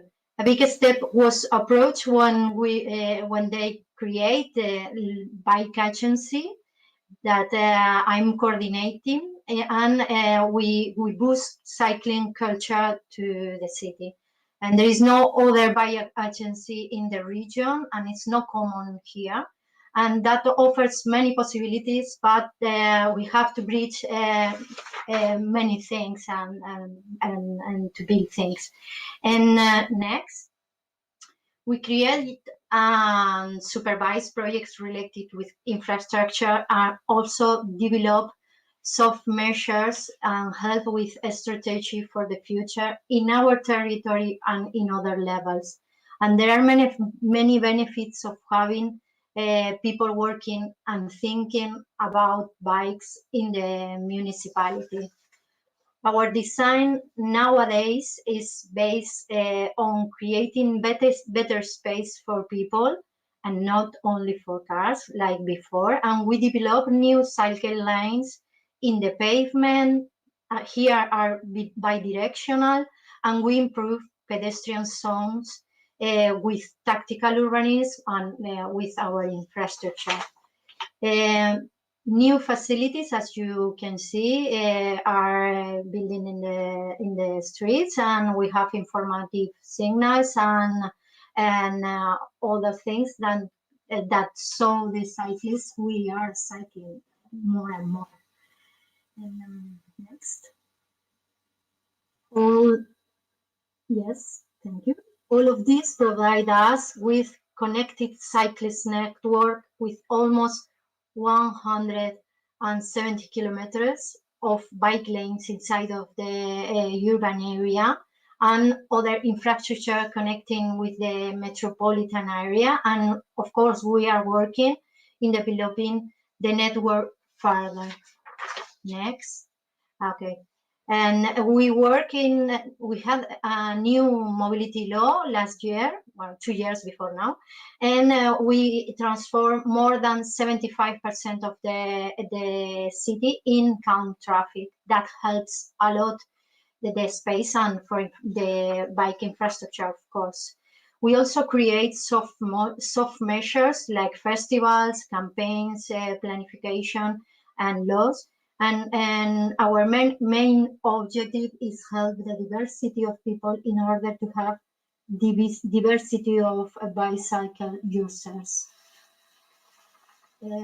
We connect with people through the social media, and we have here a guide use of the bike in Valencia that give the people the map and tips for driving with confidence. We also celebrate the achievements of high figures in the use of cycling infrastructures. This one was recently when we arrived to 5 million uses in this point since March 2017. So we have more and more cyclists all the time. And with all this, we have a very huge use of the bike in Valencia. In 4 years, the average has grown more than double. In all the points in the city, we have a very good figures. And COVID has changed many things, but we are reinforced this year too. And here you have This is the best point in the city. This image shows the evolution from 2017 from now. And as you see, August is always the best figure. But because, you know, we have a very warm temperatures, but in winter we have less movement too. And next slide is different bike lanes in October every year is growing up. You see different years, and every year October is increasing, and it's always the best point. Not May like in other winter cities or countries, I think. And next slide. And here you can see after October always go down. Here you can see 4 bike lanes, different 4 bike lanes. Purple color is summer, that is the worst point.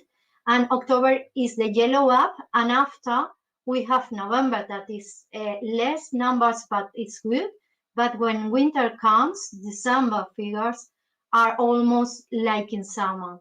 So we encourage people to use the bike in the different moments of the weather, and we have here we carry out campaigns related with weather, and here you see one of that we call "Don't Let Heat Stop You, Keep Moving," because summer is the worst moment for us.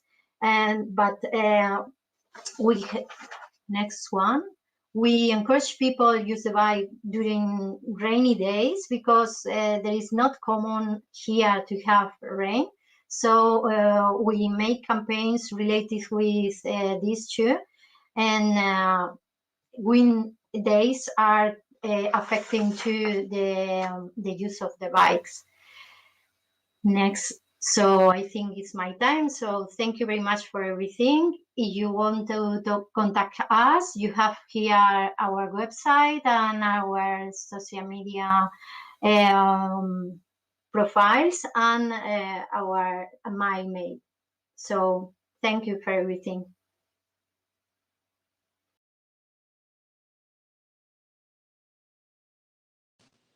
Okay, thank you, Belen.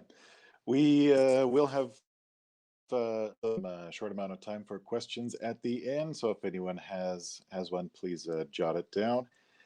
Next, the journey to winter cycling can be just as fun and sudden as your first yard sale on a snowy residential street. Here to attest to the icy beauty of winter cycling in St. Paul, Minnesota, please say hello to Michelle Molstead.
So we're just figuring out some sound on this side.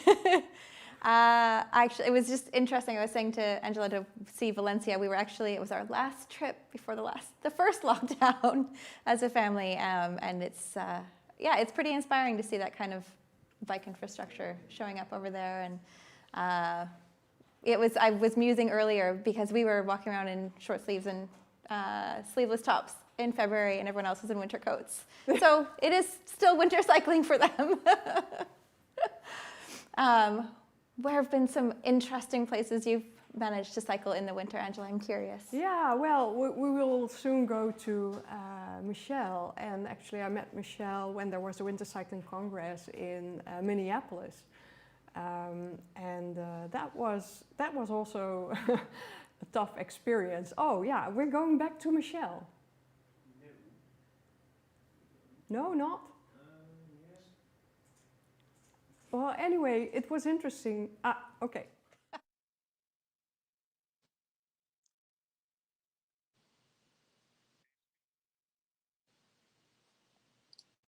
Okay, Michelle, if you're ready to present, you are more than welcome to begin.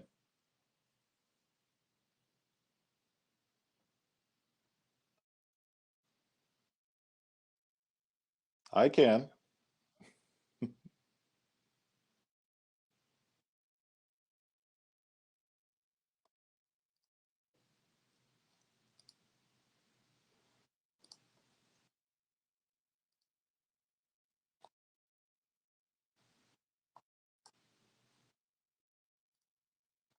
Instead, I didn't ride a bike for 20 years, and then 15 years ago, I started again. I've been riding in proper snowy winters for 7 years now, and I want to tell you a little bit about how it started and how it's going. Greetings from St. Paul, Minnesota, the land of cocktail weenies, really the heart of cocktail weenie land. Once upon a time, 7 years ago, I lived in Vancouver, Washington, which is on the border of lobster dip and beef sliders across the river from Portland, Oregon. Portland's a great city for biking, but proper winter cycling, not so much. To be fair, I think there was a hardy ice storm when this was canceled, and at the time, Portland just didn't have a lot of studs. I grew up with proper snowy winters and I miss snow, so I did what any responsible citizen of the early 21st century did. I posted on social media that I miss snow, and someone said, you should go to the Winter Cycling Congress. There'll be two things you love, bikes and snow. I went. My mom made me take her 30-year-old snow pants and sorrel boots. I learned about snow storage, saw a ski bike, rode on a frozen river. I didn't die. I fell in love with winter biking. You know that feeling when you go on an amazing first date and you're curious about how the second date's gonna go? On the way back, I stopped in Minneapolis for a few days and I had a great second date. There was a bike freeway and there was a rustic sort of cabin Northwoods bike culture. I fell in love, so I moved. And I took my 2 road bikes with me, and I learned that Minneapolis-St. Paul was not Oulu. So I made adjustments because that's what you do in relationships. And I got different bikes for different roads. My mom saw a fat bike. She said, that looks safe, so I got one. Gonna spend about 18 seconds talking about studs. Has anyone done an entire Pechacucha on studs? Because I would watch that. In my city, studs make biking bad road conditioners, so I have studs. That is all. 7 years in, how's it going? I'm not going to skate around the realities of the relationship. It's a little icy. I guess that's why there are studs. Sometimes I just want a clear path forward.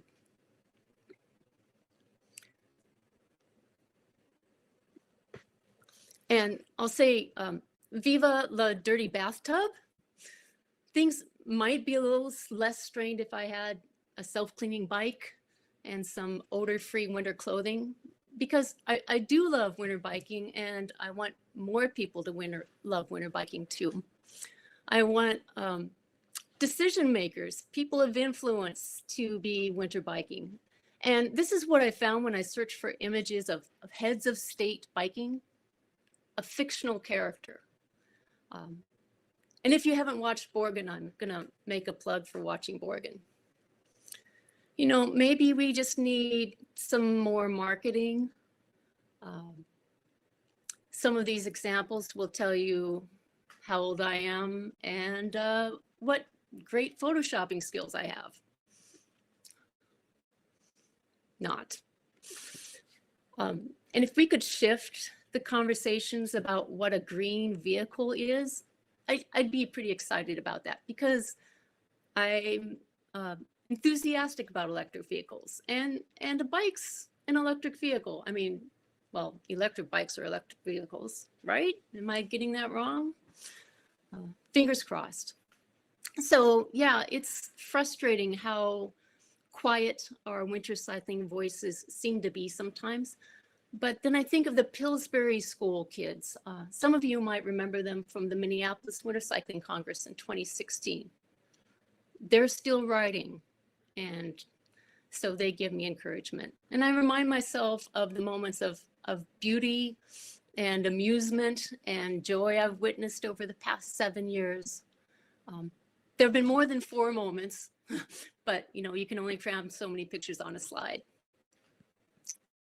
And I think about people like Dan and James and Travis and Melissa Wenzel, who's going to be presenting, who share inspiration like 31 days of winter biking and riding every day until the inauguration, and really useful things like road reports, because heaven forbid we have a car traffic report and not a bike traffic report on the radio.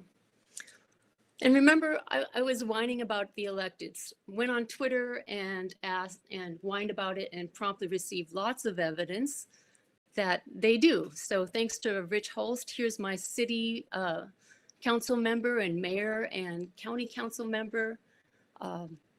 And they're celebrating a new bike path. And my county commissioner rides with her community members just for riding. And there's a really nice collection of e-bikes there. I like to call them wee bikes because, marketing. Single-digit Fahrenheit morning. I can't imagine a day when this route in St. Paul, because that's where it is busier, because we all know that our communities and our lives are better when people move this way. So how's it going? This is 2019 on my personal best or worst day of riding, minus 28 Fahrenheit plus wind chill. I was aiming for 2 blocks and I rode 2 kilometers. I'm still in love. Keep pedaling, and thanks for being here.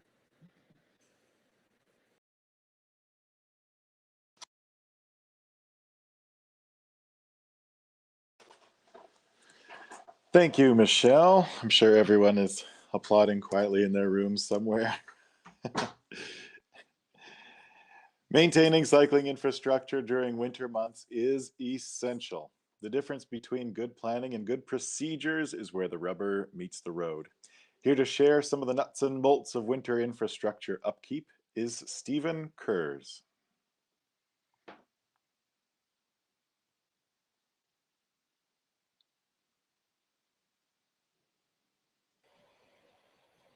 Yes, hello everyone.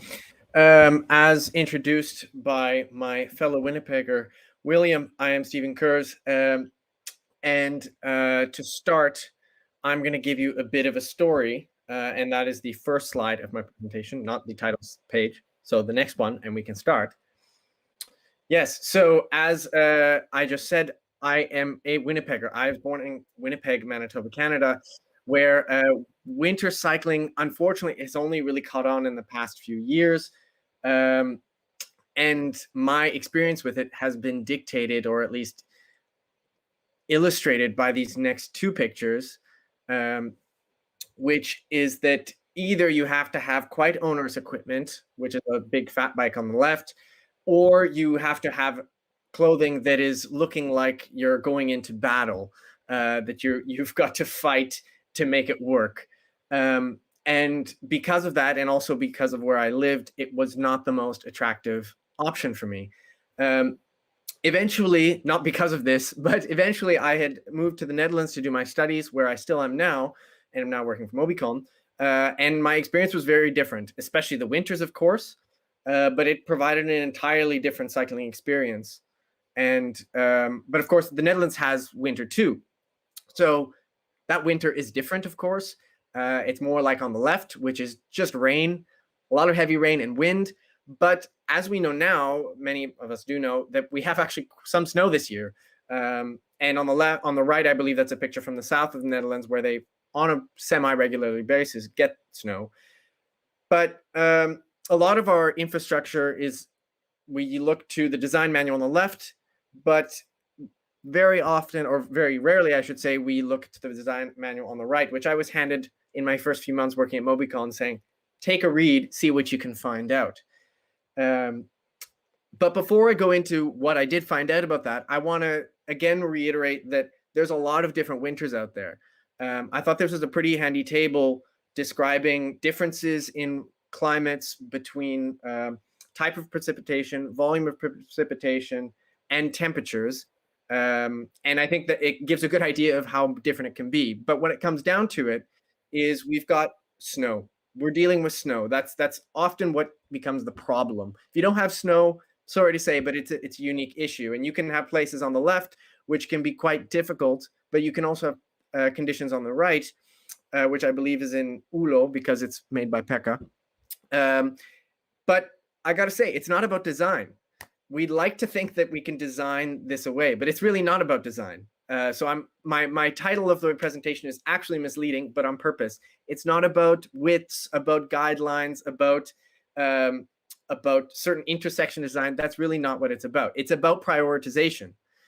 So prioritization, this is something I got from this winter manual in the Netherlands. A lot of winter cities will be very aware of it. A being the most prioritized, all circumstances. B being under normal conditions, and that I'll get back to later, being it in bold. And C being only treated when B is already completed. And you can break this down into 3 different sort of treatment processes, being preventative, which is before there's any precipitation falling at all, and hoping that it doesn't, and to prevent stuff. Remedial, which is while it's already falling and its reaction to a snow event. And the repeat, which is repeated. Then you have, I took the example of I'm not sure which one to look at, but so the Winnipeg snow clearing priorities. On the left, you have the car snow clearing, and on the right, you have the priorities of snow clearing. And I thought the colors of this map say a lot. The diversity on the left is obviously far higher just in the 3 different colors of the priorities than on the right. And this one is in the Netherlands. Now, I was trying to find a comparable map in the Netherlands, but because of the amount of snow, it's actually quite difficult because they so rarely get snow that making that publicly accessible is actually quite difficult. But on the left, you have a small town, Holten, I believe, and on the right is not snow clearing, but is the prioritized network of the cycle network in The Hague. Perhaps my favorite element that isn't actually that important, but I just like talking about, is the equipment, because there's so much variety.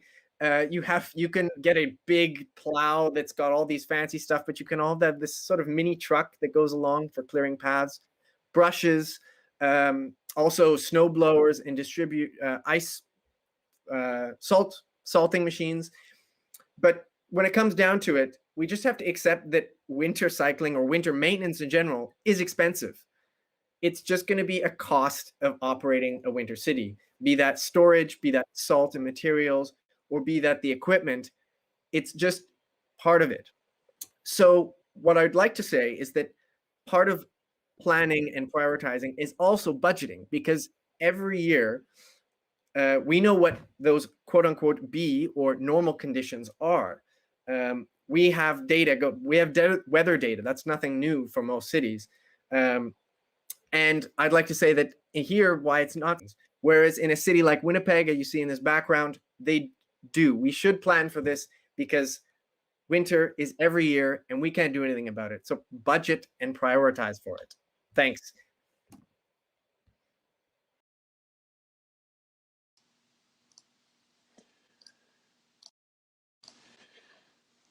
Thank you, Stephen. Thanks for sharing some maps of my hometown. I feel very at home.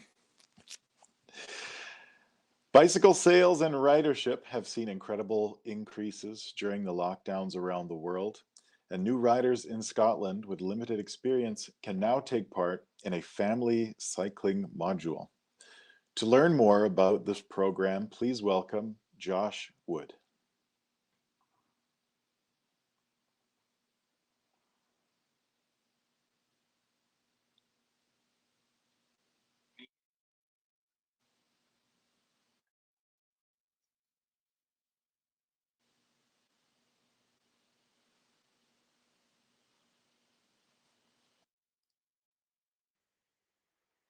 There we go. So thank you to the Winter Cycling Congress for giving me the opportunity to present this work to you all today. My name's Josh, and I'll be talking to you on the theme of pedaling for the future with a presentation on family cycling during and after COVID-19. I'm the Adult Cycle Training Officer for Cycling Scotland, and we're the nation's cycling organisation. We should be on to the next slide. Working with others, we help to create and deliver opportunities and an environment so that anyone, anywhere in Scotland can easily and safely cycle. We want to establish cycling as an accessible and practical travel option for people across Scotland. So for any of you who've ever visited Scotland, again, we should be on to the next slide. Yeah, thank you. You'll no doubt be aware that even in summer, our weather can be pretty variable. We specialise in rain. Winter, although beautiful, sees us face a lot of the challenges that Northern European countries face: short daylight hours, cold weather, rain, wind, snow, how that affects motivation. Some, Scotland in winter is their dream destination. These barnacle geese travel up to 2,000 miles to spend winter in southern Scotland, where I'm from, Dumfries. So we can all take a little bit of inspiration from these geese as we make the most of being outside on our bikes in the colder months. Scotland entered a national lockdown in response to the COVID-19 pandemic in March 2020, which saw traffic levels reduced by about 48% in May. This unique environment of quiet roads, closed schools, and families at home together saw households starting to cycle on roads that were previously just considered too busy. This was really striking because Scotland historically has very low levels of everyday cycling. Journeys by bike take up about 0.7% of the modal share, which increased to about 3.5% during lockdown. But really strikingly, rates of cycling were up by about 63% during lockdown. Restrictions in place prevented us from delivering our usual suite of cycling training courses, including Bikeability Scotland, our school-based training program. So we decided to put our efforts towards supporting families who'd started to cycle, and we wanted to support them to continue doing so once traffic volumes increased. To do this, we developed an existing online guidance into an accessible cycle training module, which is tailored specifically to families. Aims are simple: give families the confidence to keep cycling in traffic beyond lockdown, and create a post-COVID legacy of support for families. All household members were invited to attend the course, and it was piloted between June and August 2020. 80 sessions were delivered with a total of 234 participants, which is really striking. Us getting adults to normally attend individual cycle courses is really difficult, so this is good numbers. In order to evaluate the course, we gave families a post-course survey, and this saw families give a unanimously high satisfaction rating of the delivery of the course from instructors, as well as of the course content. The main reasons that families wanted to attend the training was to increase their own confidence and knowledge of how to cycle as a family group. And also, families said they wanted to give their children more of an awareness of cycle training. As I mentioned before, adults are harder to get to sign up to cycle training, and they often think they don't need it. This therefore enabled us to reach adults who wouldn't otherwise think of accessing training themselves. And as you can see here, those adults then reported a really big increase in their own cycling confidence post-training. This was carried out 6 weeks post-training, and we can see a marked impact on cycling behaviour as well, with reported increases in skills, confidence, and crucially, those journeys of day-to-day by bike. The offer of cycle training to families began as a pragmatic response to the COVID-19 pandemic, which was designed around the restrictions in place. Working with one family at a time allowed us to really not have to ask loads of families to socially distance. An ideal thing during COVID, but this bespoke training opportunity was actually reported by families as a real strength of the training. That was what they really enjoyed, that it was just for them. The course has proven a really excellent way to reach adults who have limited cycling experience and may not otherwise access adult-only cycle training opportunities. It also enables us to work with parents whose children have maybe had in-school cycle training, and it acts to bolster that training. In order to move forward with this, we want to make it a key offering of cycle training opportunities, and we've created promotional material to fully sell the offering, some of which you can see here. We've also been training up our delivery partners in how to deliver this training as well. Lessons learned from the offering is firstly that it's traffic that makes adults worry about going out on their bikes with their families, and that a clearly targeted training session offered in a professional but relaxed manner, which is bespoke to the candidates, is a really effective way of delivering cycle training. We can reach adults who otherwise we wouldn't, and also delivering the training in a local area to participants seems to be really essential for boosting that real world cycling confidence. Training very much focuses on the abilities of adults taking part, enabling them to see how to employ various different strategies to enjoy cycling with their families. It does require real flexibility on behalf of the instructor because the needs of the families differ hugely.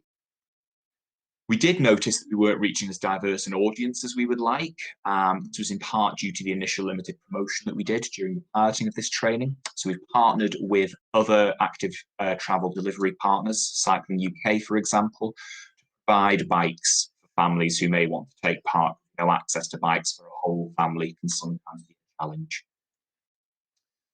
Hopefully, this presentation's given you an insight into our family cycle training offer, and it's proven to be a really fun and effective way of engaging adults in cycle training.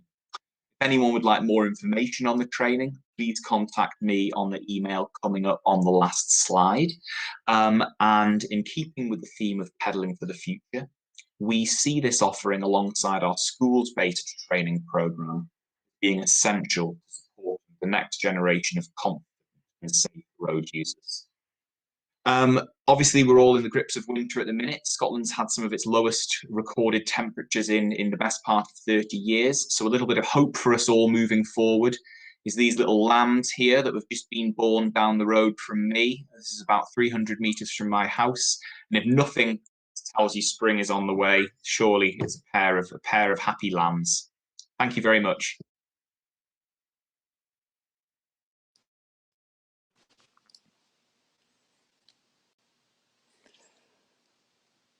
Thank you, Josh. I think we're all very happy and lucky lambs to have taken in all these presentations today. Thanks so much to all of our presenters. Pecha Kucha is always an exciting and illuminating view from around the world. We'll be back again tomorrow with another Pecha Kucha, just about, well, 10:30 my time.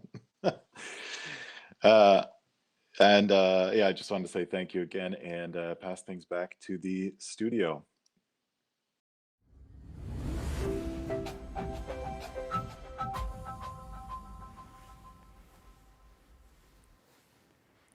Thanks to Will and to all of our presenters. Those Pecha Kuchas aren't easy, so congratulations to all of you for taking care of that. Now we're going to, sort of finish where we started off with a little bit of a tour of Ottawa, which is a place warm to my heart because that's actually where I was born and lived for 8 years of my life. Yeah, have fond memories of maybe not cycling through Ottawa, but definitely skating on the canal. I was reminiscing about building igloos.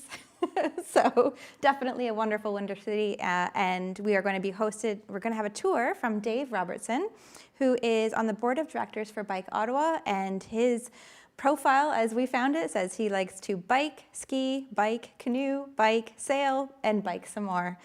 He loves trees and misses the ocean. So without further ado, off to you, Dave. Okay, thank you. Hey guys, I'm happy to be showing a little bit of Ottawa's Winter Cycling Network.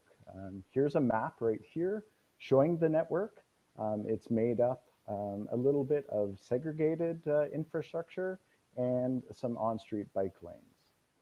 So here we're on the Trillium pathway, and this runs north-south. This is just after a 10-centimeter snowfall. We're about 2.5 hours after the snowfall ended.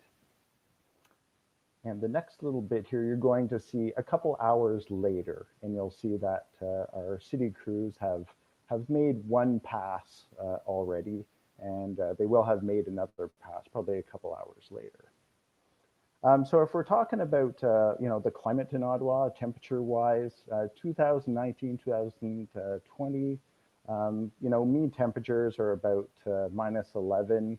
It was -5 in 2020. And for snowfalls in January, February, sort of our midwinter, we're looking at around 50 centimeters to 100 centimeters per month. And as we continue on the tour, we're going to turn east, and we're going to head towards the city center. So you see that on the horizon. And so we have certain standards or guidelines for our winter cycling network. When the network was started in 2015, when we started clearing, we were at 24 hours to clear the network. And as of 2019, we're at 4 hours. So there's been a lot of improvements there. We have about 5 dedicated crews that look after the 50-kilometer network.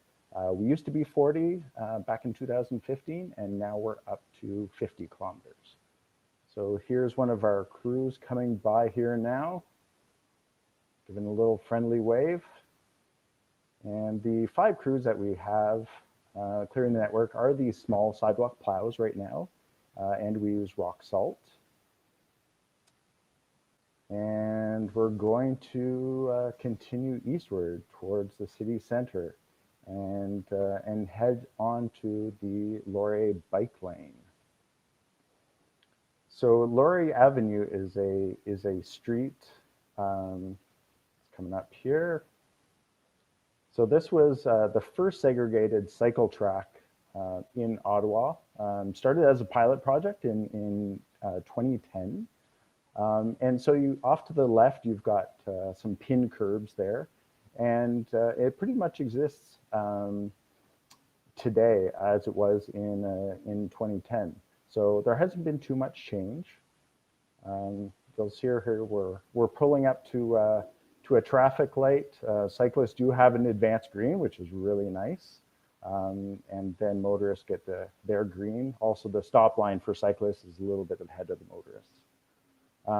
You'll also notice on the screen here, we're talking about trips made per bike, by bike, during winter months. In 2015, we were at about 4,000 trips per month, and we've doubled that in 2020, and we're up to 8,000 trips per month. And those are in the winter months of January, February. You'll notice the footprints on the path. The cycling network is cleared so well that a lot of the pedestrians will sort of cross over onto the cycleway. And now we're at the furthest point east on a run today. We're at the University of Ottawa, and we're heading up to one of our newer light rail stations. And so when I was talking about guidelines for snow clearing, sometimes there's some difficult areas in our network. And one of the areas has a lot of painted lanes, and so the crews have a really tough time. So here's an inset photo here. We're getting a lot of snow storage in the bike lanes. There's some narrow cycle track, missing ramps. So that's one thing. The other thing is some of our network is older federal NCC pathways with poor drainage. And so we wind up getting a lot of water accumulating. And when that freezes over, then we start getting a lot of ice buildup. So those are sort of for 2 areas. So we're pulling up to the LRT station, so the light rail station, which started a couple years ago. So it's a very new public transit system for us, replacing a lot of the buses that used to move through the city center. And bikes are allowed on the train 24 hours a day.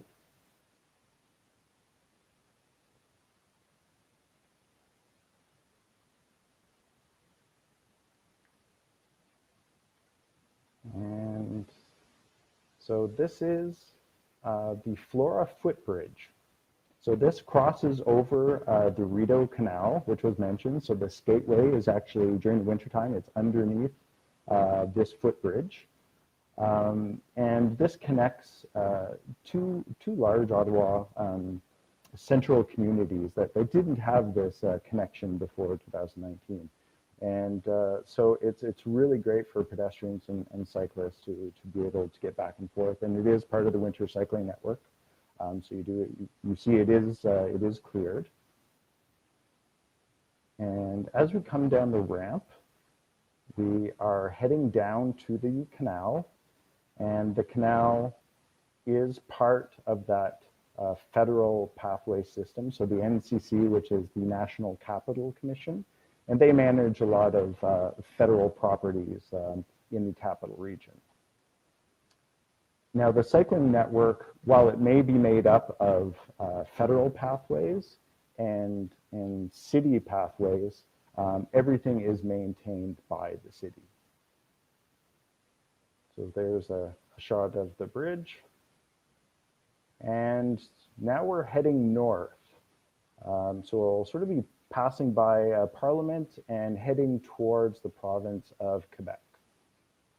So here we are on bidirectional cycle track, and we've got the US Embassy off to the right-hand side. A very well protected cycle track. I can't tell you how many bollards are there, but it's great.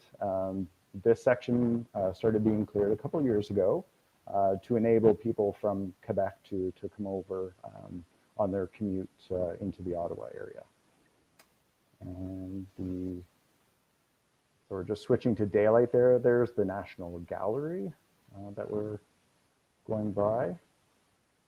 And we're heading to the Alexandria Bridge, which is one of our bridges that crosses over to the Quebec side. And you notice that there's no car traffic on this bridge. It's reached its end of life. I guess we're sort of debating what's going to happen with it, whether it'll be replaced for vehicles and people, or whether it's going to stay as is, potentially just for active transportation, which would be wonderful. Now, this is Dow's Lake. Again, another one of our federal pathways. Also, the skateway, part of the skateway is off to the right. This section of the pathway is one of the wider pathways that we have in Ottawa. It's probably about 1.8 meters per direction. It's a very busy pathway year round with people walking and cycling. And you'll see this is a nice snowfall. We're just at the tail end of a 10-centimeter snowfall. So the crews have already been around clearing the pathway.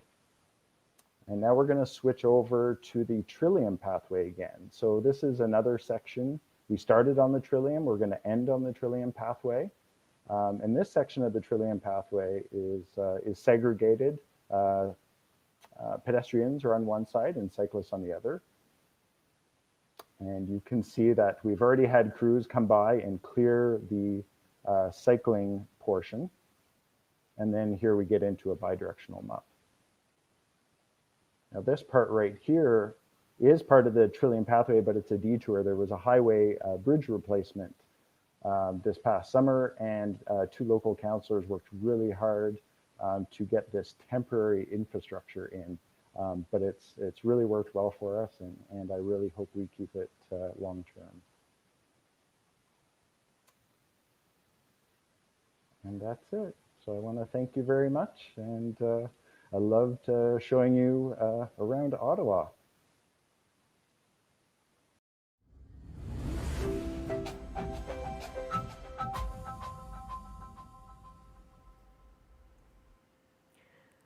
Thank you, Dave. That was very exciting to see Ottawa. I was there for the first time in 2010 when there were conversations about Laurier Avenue and talks about this LRT network. So it's great to see a lot of things happening there. So yeah, we've had so much wonderful content today.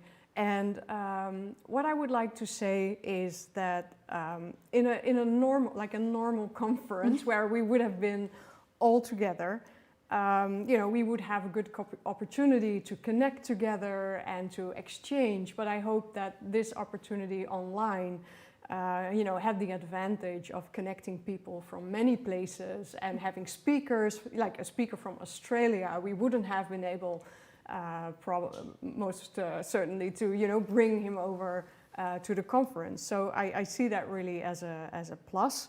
I want to say that we had wanted to have Jay Pitter with us. We didn't manage, but we want to have her with us in spirit. We will give her book to the keynote speakers so that her spirit lives further through our conference. Her book is called Subdivided City: Building in an Age of Hyperdiversity. And it is asking the question how cities would function if decision makers genuinely accounted for race, ethnicity, and class. And it talks about issues such as housing, policy, labor markets, and public space. So that also relates to our winter cycling conversation in the broader perspective. So Jay, if you want it or not, you're here with us now. Welcome.